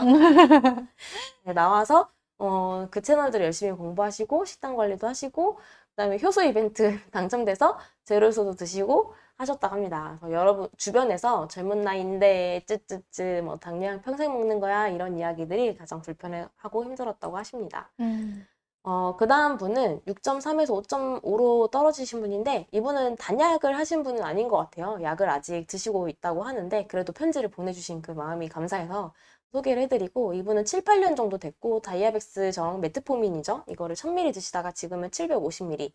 당화혈소 5.5입니다. 5.5면은 주치의 선생님이랑 상의해가지고 충분히 더 줄여나가실 수 있을 것 같아요. 왜냐면 저혈당 위험이 있으니까요. 네. 5.5이지만 단약이 가능한 5.5이면 5이니까 더 단약이 가능하고 다음에 더 좋은 소식으로 또 편지 보내주시면 좋겠습니다. 출연도 해주시고요. 이분은 7%였는데 2018년에 건강검진 판정 받으셔가지고 이때부터 약을 처방하고 계시고 이분이 편지 받아보니까 제 환자분이시더라고요. 저한테 발저림 때문에 오셨었어요. 아, 7%인데 발저림이 오는 거예요. 음, 꼭 막 9, 10 이렇게 높지 않아도 7%인데 발저림이 있었고 그래서 당화혈소는 그냥 조절이 되는데 왜 발저림이 있지? 발저림이 더 심해지면 괴사가 되면 어떡하지? 이런 걱정으로 이제 한의원 치료를 받으러 오셔서 저에게 치료를 받으셨던 분입니다. 음. 약은 아직 드시고 계시는데 그래도 저랑 치료하면서 6.3까지 떨어졌었고 발전임 치료를 하기 위해서 간 처방을 제가 했어요. 아까 원장님이 얘기했던 네, 사물탄 계열의 한약을 처방을 했고 뭐 이제 또 그때그때 또 맞춤 처방을 또 했겠죠. 그리고 이분이 노력한 부분은 저희 환자니까 또 수면 얘기가 딱 나오네요. 최대한 일찍 자려고 했다. 이분이 원래 새벽 음, 2시에 다시 주무시는 분이어가지고 일찍 음, 자려고 노력을 했고 음, 식사를 또 한식 위주로 바꿨다. 이분이 빵을 좋아하셨거든요. 그래서 음, 식사를 한식 위주로 바꾸니까 혈당도 자연스럽게 내려가더라. 힘들었던 거는 가족분들이 되게 자주 모여요. 네, 아, 이게 약간 사담인데 이분이 따님이 두 분이 계시는데 항상 한의원에 올 때마다 엄마 오면은 딸이 같이 와요. 딸 둘이. 아, 그래서 진료 받고 나갈 때까지 딸 둘이 이렇게 계속 이야기하면서 딸 둘이 참 화목해 음, 보이는 그 딸 두 분이 엄마 집에도 자주 가는 거예요. 그렇게 할 얘기가 많대요, 어, 새벽까지. 그래서 어, 그런 부분이 좀 힘들었는데 어쨌든 일찍 자려고 노력하고 빵 줄이고 이렇게 하면서 네, 발저림도 극복하고 네, 당화혈소는 6.3까지 낮아졌던 분입니다. 그래서 여러분들 오늘 이야기 들으면서 아, 당뇨를 치료할 수 있구나. 졸업할 수 있구나. 그런 희망을 많이 얻으셨으면 좋겠고, 이미 그렇게 졸업하신 분들은 저희에게 요 번호 있죠? 번호 지금 없네요? 조금 이따 나올 거예요. 번호로 연락을 주시면, 많은 분들에게 또 그런 희망을 또 공유해 주시면 좋겠고, 그리고 저희가 또 계속 찾을 건데, 수소문할 건데, 인터뷰를 계속 요청을 할 겁니다. 그래서 그런 분들이 또 저희 채널에 나오셔가지고, 저희랑 같이 또, 네, 이야기 나누면서 영상 촬영을 해서 또 많은 분들이 아, 정말 있네? 네, 이렇게 편지로만 보면 또 안 믿으실 수도 있단 말이에요. 네, 정말 있네? 아, 저 사람은 저렇게 했네? 이런 것들을 좀 많이, 네, 가져가셨으면 좋겠습니다. 다 같이 당뇨를 졸업하는 그날까지 당뇨스쿨이 함께 하도록 하겠습니다. 원장님, 오늘 준비한 강의는 여기까지인데요. 원장님 네. 소개해 주실 게 있다면서요? 네, 당뇨 편지. 아까 편지에 대해서 저희가 몇 번씩 말씀을 드려가지고 여러분들도 당뇨 편지가 뭔지 이게 궁금하셨을 텐데요. 오늘 강의 때 말씀드린 내용이 요약되어 있는 것입니다. 그래서 10일 동안 매일 아침 9시에 여러분께 보내드리는데요. 과연 나의 인슐린 저항성의 원인은 뭔가에 대해서 그리고 나는 어디에 해당하는지 그리고 유형별 사례가 어떤 것인지를 저희가 한번 확인해 보실 수가 있고요. 인슐린 저항성에 대한 상담 신청도 가능합니다. 그래서 여기 추가 방법은 지금 이렇게 링크로 지금 이렇게 달아드렸거든요. 여기 누르시면 바로 신청을 하실 수가 있고요. 사전 참여로 신청해주신 분들은 내일 문자로 또 보내드리도록 하겠습니다. 그래서 당뇨 편지를 좀 받아보시면서 오늘 많은 내용을 나눴던 강의 내용도 한번 정리한다라는 개념으로 보시고 요약본이니까요. 모든 지금 오늘 보셨던 분들은 꼭 신청하셔서 받아보시기를 바랍니다. 네, 맞습니다. 당뇨 편지 정말 저희 열심히 준비한 거니까, 네. 많은 분들의 사연을 잘 담은 이야기거든요. 보시면 도움이 많이 되실 겁니다. 네, 여러분, Q&A 시간입니다. 오늘 궁금했던 거, 우리 평소에 궁금했던 거, 강의 중에 궁금했던 거 지금 질문해 주시면 답변 드릴게요. 경옥고는 당뇨 환자에게 어떤가요? 경옥고 좋아요. 경옥고 좋은데 꿀 때문에 조금 걱정이시다 이런 느낌인 것 같은데요. 경옥고에 꿀이 들어가긴 하지만 네, 여러분 뭐 다른 거 단 거 안 드시면 되니까요. 경옥고는 일단은 만성 질환을 가지고 계시는 분들한테는 굉장히 보약 개념입니다. 그래서 하루에 한 숟가락, 두 숟가락 이렇게 꾸준히 드시면 그냥 보약이니까 몸에 기와 혈이 보충이 되는 네, 한약입니다. 그래서 꾸준히 드신다는 전제하에 그리고 다른 단 것들, 뭐 빵 좀 덜 먹고 과자 좀 덜 먹고 이렇게 하시면 충분히 드실 수 있어요. 음, 오늘 되게 많은데요, 질문이. 음, 다음 주에 박은영 원장님께 졸업인지 물어봐야겠어요. 라고 하시는 분이 계시네요. 누구예요? 모르겠습니다. 정파리니? 네, 물어봐 주세요. 그리고, 한의원에서 하는 인슐린 저항성 검사 비용은 얼마인가요? 저희는 일단 10,000원 받는데 다른 검사까지 하면 다른 검사 비용도 추가가 되는 거고 일단 인슐린 저항성 검사만 한다. 이런 분들은 별로 없기는 해요. 왜냐면 다른 검사도 해야 좀 더 종합적으로 사람을 볼 수 있잖아요. 네, 그래서 다른 검사도 저희가 많이 권해드리고 있는데 인슐린 저항성 검사만 한다. 그러면 이제 10,000원 이렇게 이해하시면 되겠습니다. 인슐린 저항성이 문제라면 인슐린 주사를 맞고 나서 혈당 조절이 되는 이유가 무엇인가요? 라는 질문이 있으셨어요. 인슐린 저항성은 인슐린이 나오는데 이게 제대로 못 쓰여서 혈당이 안 잡힌다 이거잖아요. 인슐린 주사를 맞으면 혈당이 잡히는 이유는 절대적인 양이 늘어나니까. 네, 인슐린을 더 많이 맞으면 어쨌든 혈당이 더 잘 조절될 거 아니에요. 그런데 인슐린을 맞는 분들은 인슐린 저항성이 훨씬 높아집니다. 왜냐면 아까 인슐린 그 저항성 수치를 구하는 공식에서 공복혈당 곱하기 인슐린 농도 나누기 405였잖아요. 인슐린 농도가 높아지니까 인슐린 주사를 맞으면 체내 인슐린 농도가 높아지거든요. 인슐린 농도가 높아지니까 이 분자가 커지는 거예요, 여러분. 지금 보고 계시나요? 제가 그리고 있는 이 그림.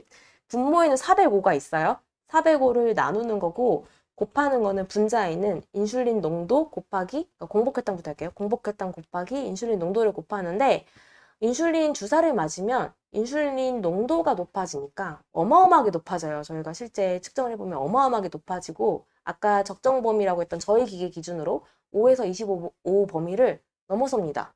70, 80? 네, 굉장히 높게 나와요. 그 분자 값이 엄청 커지니까 400으로 아무리 나눠도 인슐린 저항성 값이 2.5 이상이면은 완전 높다 이렇게 얘기하는데 훨씬 더 높게 나오는 거죠. 그러니까 인슐린 저항성이 있는데 인슐린을 맞으면 혈당이 왜 잡히나 이거는 다른 개념의 질문들이 지금 같이 있어서 헷갈리게 질문이 꼬여 있는 건데 인슐린을 맞으면 당연히 인슐린을 맞으니까 절대적인 양이 늘어나니까 혈당이 잡히는 거고 인슐린을 맞으면 인슐린 저항성 값은 엄청나게 높아진다 이렇게 이해하시면 되겠습니다. 네. 입학은 쉬우나 졸업이 어렵네요. 라는 말씀 제가 귀담아 듣겠습니다. 하지만 해야죠. 네. 재수. 근데 어쨌든 우리가 입학을 했으니까 졸업을 목적으로 계속 뭔가 끊임없이 나아가잖아요. 근데 졸업을 하실 수 있을 만큼 정말 열정적이신 분이 이런 댓글을 남겨주셔가지고 제가 이분이 이제 활동하는 모습을 다 지켜보고 있거든요. 뭐 하루에 조각 케이크를 하나 태우시고 계시고 또 한약 치료도 열심히 받고 계시고 근데 이분의 이제 인슐린 저항성 원인은 간이셨고 그 좀 내가 과거에 간 기능을 떨어뜨렸던 그런 생활 습관들이 사실은 쌓였기 때문에 뭐 이게 경증, 당뇨 초기, 뭐 5년 미만 이러신 분들은 정말 6개월 이내로 많은 것을 회복하시고 있고 할 수가 있겠지만 내가 정말 오래된 당뇨예요. 혹은 여러 당뇨 이제 진단받고 약 먹은 지 7년 이상이에요. 하시는 분들은 사실 그쵸. 치료 기간이 여러분의 졸업 기간은 아닙니다. 그걸 명심하셔야 되겠고 다만 졸업하실 수 있도록 저희가 이끌어줄 수 있는 기간이라고 생각이 됩니다. 그래서 충분히 3개월에서 6개월 정도는 이렇게 한약 치료를 받아보시면서 내 몸이 어떤 상황인지를 한번 보실 수가 있으면 좋겠고요. 잠자는 시간과 빵 운동이 문제인가? 라고 하셨는데 문제입니다. 결국 인슐린 저항성 유발한 나의 문제이기도 하고요. 근데 이게 결국에는 장기에 어떤 영향을 주는지가 더 이제 보셔야겠죠. 인슐린 저항성을 간, 심, 비패, 신으로 각각의 두 분해서 우리가 봐야겠군요 하는 댓글이 있었어요. 깜짝 놀랐는데 그 분의 말처럼 저희의 그 지금 강의했던 내용의 핵심이라고 보시면 되겠고요. 각각의 장기 기능이 어떻게 망가져 있고 그 인슐린 저항성을 어떻게 유발하는지 그 근본 원인을 찾아서 해결해야 된다라는 점을 기억해 주셔야겠습니다.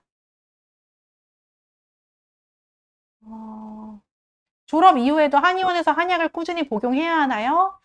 하시는 분도 계시고요. 안 하신 분도 계십니다. 대부분 안 하시죠. 대부분 안 하시는데 졸업했으니까, 그쵸? 근데 감기 걸리시잖아요, 여러분. 감기 걸리듯이 내가 컨디션 관리 못해요. 그리고 살다가 사람은 음식이 먹는 그 즐거움이 얼마나 큰데요. 내가 막 밤에 맨날 아이스크림 먹고 자요. 그러고 나서 혈당이 높아졌다고 또 오시는 거예요. 그래서 근데 한 번 졸업했던 기억이 있으시니까 또 오시더라고요. 저는 그런 상황을 한 번도 겪어봤었고, 그러니까 졸업을 한다. 물론 완전히 졸업하는 것을 저희가 꿈꾸고 가지만 감기처럼 내가 나의 문제로는 언제든지 이게 있을 수 있고 또 사람은 노화라는 게가 있기 때문에 그걸 인해서도 인슐린 저항성이 심해질 수 있다고 생각이 듭니다. 그래서 졸업이라는 것이 우리가 정말 당뇨로부터 해방하자. 이 당뇨에서 내가 얽매이지 말고 내가 당뇨를 컨트롤할 수 있는 그런 위치로 가야 되는 거예요.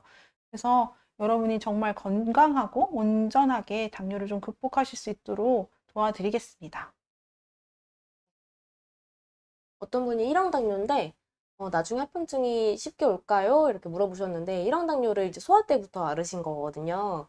10대 때부터. 그러면 아무래도 당뇨에 걸린 기간이 유병 기간이 길기 때문에 합병증이 올 확률이 아무래도 조금 더 높은데 합병증은 그렇다고 당뇨가 오래됐다고 무조건 오는 것도 아니고 그다음에 당활수가 높다고 무조건 오는 건 아니라서 종합적인 문제로 오는 게 합병증이잖아요. 그래서 이분이 10대 때부터 당뇨를 앓았기 때문에 다른 분들보다는 가능성은 더 높지만 그렇다고 네, 무조건 뭐 지금부터 지레 겁먹을 필요는 없으실 것 같아요. 그리고 1형 당뇨니까 인슐린이 절대적으로 안 나오는 거면 사실 췌장의 베타세포가 파괴돼서 절대적으로 인슐린이 안 나오는 거면 조금 뭐 졸업은 힘들겠지만 그게 아니라 지금이라도 검사를 해봤더니 뭐 항체도 없고 그 다음에 뭐 인슐린도 아예 안 나오는 게 아니더라. 그리고 췌장의 베타세포가 파괴된 게 완전히 파괴된 게 뭐 정확하지는 않더라. 이러면 1.5형인 경우도 있으니까 그럴 때는 졸업을 좀 네, 고려를 해보셨으면 좋겠어요. 아직 젊으시니까. 음. 한약 먹고 졸업해도 또 10이지나요? 라고 하시는데요. 저희가 졸업해 드리는 기준이 있습니다. 수면. 수면을 반드시 지켜주셔야 합니다. 내가 11시에 자고 7시간 이상 충분하게 주무셨고 숙면을 하셨다. 그리고 내가 저녁을 7시 이후에 과식하지 않았다. 이러신 분들은 확실하게 졸업하실 수 있습니다. 치료가 되신 분들을 한해서 제가 몇 년째 이제 보고 있는 분도 계시는데 그때 약 끊었는데 여전히 끊고 계신다요? 저 항상 여쭤봐요. 끊고 있다고. 잘하고 있다고. 어떻게 끊으셨어요? 그러면은 계속 잘하면서요. 이렇게 말씀하시고. 그리고 본인이 기저질환을 되게 잘 컨트롤하세요. 분명히 혈당이 높아진다라는 건 또 하나가 내 몸이 회복하려고 하는 증상이에요. 그래서 회복을 하기 위해서는 에너지가 필요하기 때문에 당이 높아지는 것인데 내가 기저질환이 되게 심하게 있어요. 그러면은 역시 혈당이 높아질 수 있죠. 또 스테로이드나 또 여러 가지 내가 혈당을 높이는 그런 약물이 우리 몸에 투여가 됐을 때는 일시적으로 상승이 될 수가 있겠죠. 네, 똥배 스쿼트가 뭔가요? 다시 한 번만 이야기해 주세요. 전윤아 님이 하셨는데, 배를 등에 붙인다 생각하시는 거예요. 배꼽을 끌어당겼다가 내밀고, 끌어당겼다가 내밀고, 이거를 반복하는 게 똥배 스쿼트입니다. 그래서 심심할 때, TV 볼 때, 뭐 걸을 때, 뭐 누워있을 때, 그 모든 자세에서 하실 수 있는 거니까 틈틈 해주시면 되겠고, 한약 먹으면 간수치 올라간다, 뭐 양방에서 먹지 말라던데, 뭐 이런 얘기를 하셨는데, 저희 간수치 올라가서 간수치 높은 분들 오시면 치료 다 됩니다. 간수치 다 낮아져요. 여러분 그 우루사라고 간이 안 좋은 분들한테 처방해주는 우루사가 있죠? 약국 가서 사 먹기도 하고요. 그것도 한약재잖아요. 네, 엉겅퀴. 네, 한약재입니다. 그래서 한약재 받아가지고 먹고 있는 거예요. 간 좋아지라고. 그러니까 저희는 얼마나 더 많은 약재들이 있겠어요. 간에 좋은 한약재들이 굉장히 많고 실제 저희랑 치료하시는 분들이 간 수치가 다 낮아집니다. 오해예요, 오해. 여러분 평소에 밥 먹고 김치 먹고 나물 먹고 반찬 먹으면서 나 간수치 올라갈까 봐 걱정돼서 밥 먹지 않잖아요. 여러분들이 드시는 그런 밥, 반찬, 재료들과 식재료들과 저희가 한약재로 쓰는 한약재들이 다르지가 않아요. 크게. 근데 뭐가 다르냐면 여러분들은 이제 골고루 드시는 게 있는 거고 저희는 이분의 특성에 맞게 이분은 좀 열이 많아서 열을 꺼뜨려야 돼. 그럼 찬약들을 모으고 그다음에 이분은 뭐 몸이 차가지고 따뜻해져야 돼. 그럼 따뜻한 약재들을 모으고 그래서 편향을 만드는 거예요. 이분이 어떤 약재들을 모아서 드렸을 때 그분한테 이런 작용을 할 수 있게끔. 평소에 우리가 골고루 먹을 때는 이것저것 먹으니까 막 이것저것 좋고 이것저것도 좋고 이렇게 드시는 건데 한약은 우리가 어차피 평소에 먹고 있는 뭐 마늘 뭐 이런 거 다 한약재로 쓰는 거잖아요. 쌀, 현미 이런 거 다 한약재로 쓰는 겁니다. 대추, 파 이런 거 다 쓰는 거고요. 저희가 쓰는 한약재는 여러분이 밥으로 먹는 거랑 크게 다르지 않다. 네. 오히려 더 까다롭습니다. GMP라는 그런 국가에서 인증된 그런 것만 한의원에서 한약을 쓸 수가 있기 때문에 여러분께서 시중에서 파는 오이나 시금치에 농약 검출 이런 거를 진단받지 않으시잖아요. 그냥 사드시잖아요. 근데 한약재는 그런 걸 쓸 수가 없어요. 그래서 간 수치를 올린다라는 그런 것은 사실상 조금 일부 정말 단일 제제라는 그런 결과가 있고요. 단일 약물을 썼을 때 올라가더라라는 거지 간 수치를 올린다고 한약을 먹지 말라라는 것은 사실은 근거 없는 이야기라고 생각이 됩니다. 그래서 좀 되게 여러분께서 내가 한약을 먹으면 간 수치나 신장 수치가 되게 걱정되신다라는 분들이 많으신데 그래서 혈액 검사 결과지를 치료 전에 한약 치료 전에도 먼저 저희가 한번 확인을 해드리고요. 그리고 나서 치료 결과도 한번 다시 확인을 해봅니다. 한약이 간에 뭔가 무리가 간다. 물론 무리가 되는 그런 약재를 많이 먹었을 때는 되지만 저희는 당뇨를 치료하기 위해서라면 간 기능을 회복을 해야 하기 때문에 간 수치를 올리는 그런 상황은 없었던 것으로 기억합니다. 네, 미미 집사님, 오메가3 물어보셨죠, 이분? 오메가3 드셔도 됩니다. 네, 드셔도 됩니다. 음식으로 드시면 더 좋고요. 처방받아서 드시는 오메가3가 조금 더 이렇게 함량이 높잖아요. 약국에서 먹는 것보다. 그렇게 드시면 되겠습니다. 네, 그리고 어떤 분이 소음인들만 마른 당뇨가 생기냐? 그렇진 않습니다. 마른 당뇨는 소양인도 올 수 있고, 뭐 태음인도 올 수 있고요.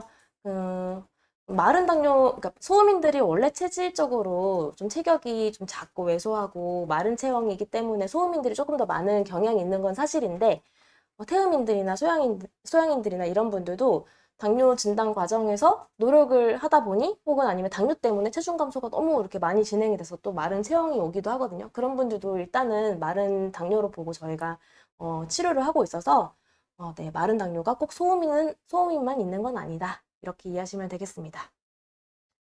네, 저희가 시간 관계상 이렇게 마무리를 하도록 하겠습니다. 네, 질문은 여기까지 받고요. 여기 아래 전화번호 있죠? 드디어 여기 전화번호가 떴네요. 여기 전화번호로 추가 질문 남겨주시면 내일부터 순차적으로 답변해드릴게요. 저희가 답변을 안 드리진 않습니다. 네, 좀 늦어지거나 그럴 뿐이죠. 네, 강의는 여기서 마무리하고요. 기다리고 기다리시던 이벤트 경품 추첨이 곧 시작됩니다. 5분 뒤 경품의 주인공들이 밝혀질 텐데요. 여러분 모두 주인공이 될 수 있으니 나가지 마시고 당첨 결과 기다려주세요. 원장님 다음 강의 24탄 언제인가요? 네, 다음 강의는 격월로 진행이 되고요. 다음 강의는 2023년 7월 4일 화요일 8시입니다. 7월은 어떤 주제로 강의를 하실 예정일까요? 일단은 오늘 졸업에 대한 이야기 많이 했었는데 7월에는 당뇨를 졸업한 30분의 30명의 공통점을 좀 말씀드릴까 해요.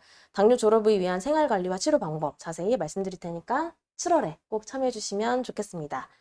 자, 그럼 기다리던 이벤트 추첨 시작해 보겠습니다. 오늘 강의 중 당일 참여해 주신 분들 중 20분, 그리고 사전 참여 신청해 주신 분들 중 20분, 총 40분께 드릴 예정이고요. 따로따로 추첨할 예정입니다. 오늘 경품 5가지 먼저 소개해 드릴게요. 먼저 저와 박은영 원장님을 포함한 당봄 의료진이 출간한 책이죠. 마른 당뇨 치료법은 따로 있다입니다. 오늘 주제와 딱 맞는데요. 마른 당뇨, 비만 당뇨를 구분한 당뇨 치료 이야기가 가득 담겨 있습니다. 7분께 드리겠습니다. 다음으로는 정식품에서 만든 음식이고요. 제품이고요. 그린비아 플러스케어 당뇨식입니다. 천천히 소화 및 흡수되는 당을 사용하여 간편한 영양 조절이 가능한 당뇨 환자용 균형 영양식입니다. 5대 영양소가 함유되어 있어서 식사 이렇게 해야 대용이나 영양 보충을 위해 섭취할 수 있는 제품입니다. 9분께 드리겠습니다. 다음으로는 똑똑한 끼입니다. 이름이 참 특이하죠? 재밌어요. 똑똑한 끼. 똑똑한 끼. 네, 칼로리와 당 수치는 낮추고 영양 밸런스와 포만감은 높인 똑똑한 한 끼입니다. 6분께 드리겠습니다. 다음으로는 저희 당뇨스쿨 운영진이 당에 대한 집념으로 만든 제로 요소입니다. 이거는 다들 아시죠? 당뇨인 분들을 위해 설탕, 결정과당, 포도당은 빼고 만들어 당 걱정 없이 먹을 수 있습니다. 소화 기능이 저하되면 혈당 조절 어려운 거 아시죠? 제로 요소가 소화력을 올려주니 꼭 체험해 보세요. 효과가 좋아서인지 이 제품은 특히 반복 구매가 많다고 하는데요. 오늘 8분께 드리겠습니다. 다음으로는 온누리 아이코리아 세브란스 케어 활력 단백질입니다. 연세생활건강중앙연구소 연구진들이 당뇨인을 위해 맞춤 설계한 당뇨 환자용 균형 영양식으로 식사량 조절, 영양 보충, 식사 대용으로 섭취할 수 있습니다. 4분께 드리겠습니다. 마지막으로 취사 시에 쌀에 있는 탄수화물을 최대 33%까지 절감시키면서 밥맛까지 유지한 저당밥솥 당비움입니다. 6분께 드리겠습니다. 각 제품에 대한 상세한 설명이나 구매 링크는 하단 설명란을 참고해 주시길 바랍니다. 원장님이 당일 참여자 추천 먼저 진행해 주세요. 네, 알겠습니다. 여러분께서 오늘 강의 중 댓글 달아주신 분들 먼저 추첨하도록 하겠는데요. 강의가 진행되는 동안 8시 30분까지 댓글 하나라도 달아주신 분들에게 모두 응모가 되었고요. 댓글에서 아이디를 추출해서 랜덤으로 추첨하는 방식입니다. 당일 참여자분들 중에 저희 연락을 기다리시다가 경품을 못 받으시는 분들도 계시다고 합니다. 반드시 당첨 후에 지금 보이는 화면에 핸드폰 번호로 문자를 보내주셔야 합니다. 준비가 되었고요. 지금 바로 당일 참여자 중 당첨자 20분 랜덤으로 뽑아보도록 하겠습니다. 와, 오늘 또 어떤 분이 또 경품을 받아가실지 궁금하네요. 10, 9, 8, 7, 6, 5, 4, 3, 2, 1. 와, 또 맞으셔요? 최성님, 박영진님, 엘컴님, 경리차드님 축하드립니다. 네, 원장님 뭔지 알려주셔야죠. 마른 당뇨 치료법은 따로 있다. 4분 받으십니다. 축하드립니다. 축하드립니다. 네, 정식품 그린비아 플러스 케어 당뇨10에 최채님, 이희영님, 경희문님, 김병규님 축하드립니다. 와, 축하드립니다. 아이디스의 똑똑한 끼 천천미화님, 들무새님, 이야기하는 벽님. 네, 축하드립니다. 네, 축하드립니다. 와, 효서는 광고는 많이 받았는데 이야기하는 벽님. 받으셨네요? 똑똑한 끼 받으셨습니다. 네, 축하드립니다. 축하드려요. 네, 받으신 분들 자랑해주세요. 제로닥터스의 제로요소 받으실 4분입니다. 백동엽님, 쏭쏭님, 김도영님, 남이학률님 축하드립니다. 와, 축하드립니다. 온누리 아이코리아 세브란스 케어 활력 단백질 당플랜 받으실 2분입니다. 배현정님, 블랙로즈님 축하드립니다. 축하드립니다. 저당밥솥 당비움 받으실 3분입니다. 분이조아님, 항조정님, 조병원님 축하드립니다. 축하드립니다. 네, 이야기하는 병님은 자랑해 주셔야 되는데, 이러고 끝났어요. 네, 부끄러우신가 봅니다. 네. 네, 혹시 당첨되신 분 있으면 자랑해 주시고요. 아직 실망하지 마세요. 사전 참여자 추첨이 남아 있습니다. 사전 참여자는 원장님이 또 진행해 주시면 되겠는데요. 원장님 저거 주셔야 돼요. 네네. 네, 원장님이 뽑아주시면 되고요. 와, 사전 참여자분이 정말 많으신 것 같은데 이제 네. 들어가면 빡빡합니다. 빡빡해요. 네, 당분만이온 의료진 져서 마른 당뇨 치료법은 따로 있다 받으실 3분입니다. 김땡주님, 9586 축하드립니다. 축하드립니다. 김땡주님. 네. 이거 원장님 아니에요? 뒷번호가 제가 아니네요. 박땡영님, 8860 축하드립니다. 축하드립니다. 다음에 장땡철님 1239 축하드립니다. 축하드립니다. 네, 최희성님이 기대 안 했는데 좋아요. 항상 네. 긍정적이십니다. 다음으로는 정식품 그린비아 플러스 케어 당뇨식 받으실 5분입니다. 최땡수님 2976 축하드립니다. 축하드립니다. 박땡식님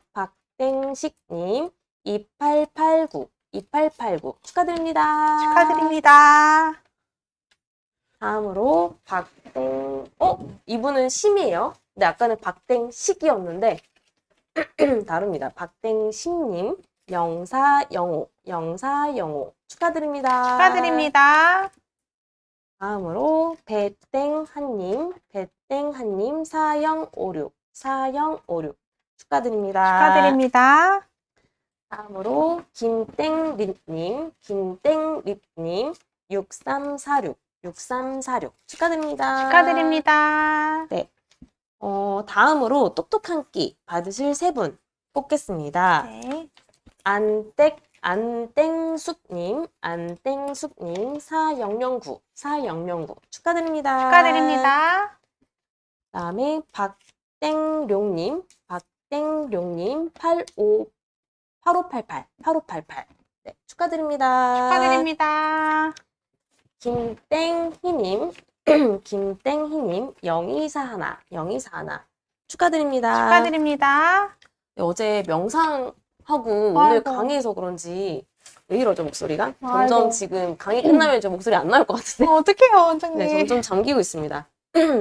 재료요소 받으실 네 분, 김땡자님 4869 축하드립니다. 축하드립니다. 아, 그만큼 저희가 열심히 또 강의를 또 준비하고 강의를 하다 보니까 목이 잠깁니다, 여러분. 네. 조땡자님 3915 축하드립니다. 축하드립니다. 강땡규님, 여러분, 네, 발음은 잘 들리시죠? 강땡규님 9788 축하드립니다. 축하드립니다. 네, 재료수 마지막 안땡구님 7036 축하드립니다. 축하드립니다. 왜요, 원장님? 선택되신 분들 축하드립니다. 네, 다음으로는 온누리 아이코리아 세브란스 케어 활력 단백질 받으실 두 분이고요. 김땡삼님 4305 축하드립니다. 축하드립니다. 황땡옥님 1401 축하드립니다. 축하드립니다. 네, 마지막으로 저당밥솥 방비움 받으실 세 분이에요. 한땡연님 1420 축하드립니다. 축하드립니다. 최땡숙님 0822 축하드립니다. 축하드립니다. 마지막 오예. 이땡이님 2203 축하드립니다. 축하드립니다. 네, 모두 진심으로 축하드립니다. 혹시 그러니까요. 재료요소가 너무 궁금한데 당첨되지 않아 속상한 분들은 당뇨스쿨 카카오 채널에서 소식지 받는 분들 대상으로 다음 주에 2+1 구매 이벤트 한다고 하니 참고하시고요.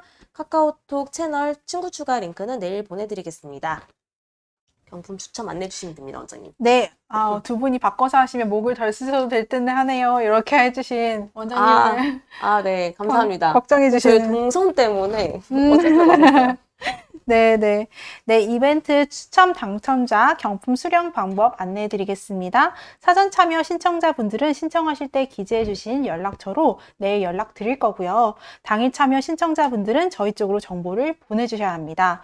화면에 보이시는 핸드폰 번호로 성함, 연락처, 주소, 유튜브 아이디를 꼭 보내주세요. 돌아오는 일요일 5월 7일까지 보내주신 분들에 한해서 상품을 보내드릴 예정이니 꼭 문자 보내주세요. 네, 여러분 오늘도 이렇게 긴 시간 동안 함께 해주셔서 감사합니다. 네. 오늘의 핵심은 다른 거 다 잊어버리셔도 돼요. 아, 당뇨 치료할 수 있구나. 치료한 사람도 있구나. 졸업한 사람들도 있구나. 나도 졸업해볼까? 이런 생각을 갖는 5월의 밤이 되었으면 좋겠습니다. 네, 원장님 고생 많으셨고요. 고생 많으셨습니다, 원장님. 여러분, 목소리가 갈 만큼 열심히 열광해주신 이혜미 네. 원장님께 박수를 해주십시오. 갑자기. 네, 감사합니다. 여러분, 저희는 또 7월 달에 더 좋은 정보와 내용으로 찾아뵙겠습니다. 네. 7월 강의에서 만나요. 안녕. 감사합니다. 감사합니다. 당뇨 졸업합시다. 졸업합시다. 우리 책 제목도 당뇨 이제 치료합시다였잖아요. 네. 네, 치료합시다. 치료합시다. 네, 감사합니다. 바이.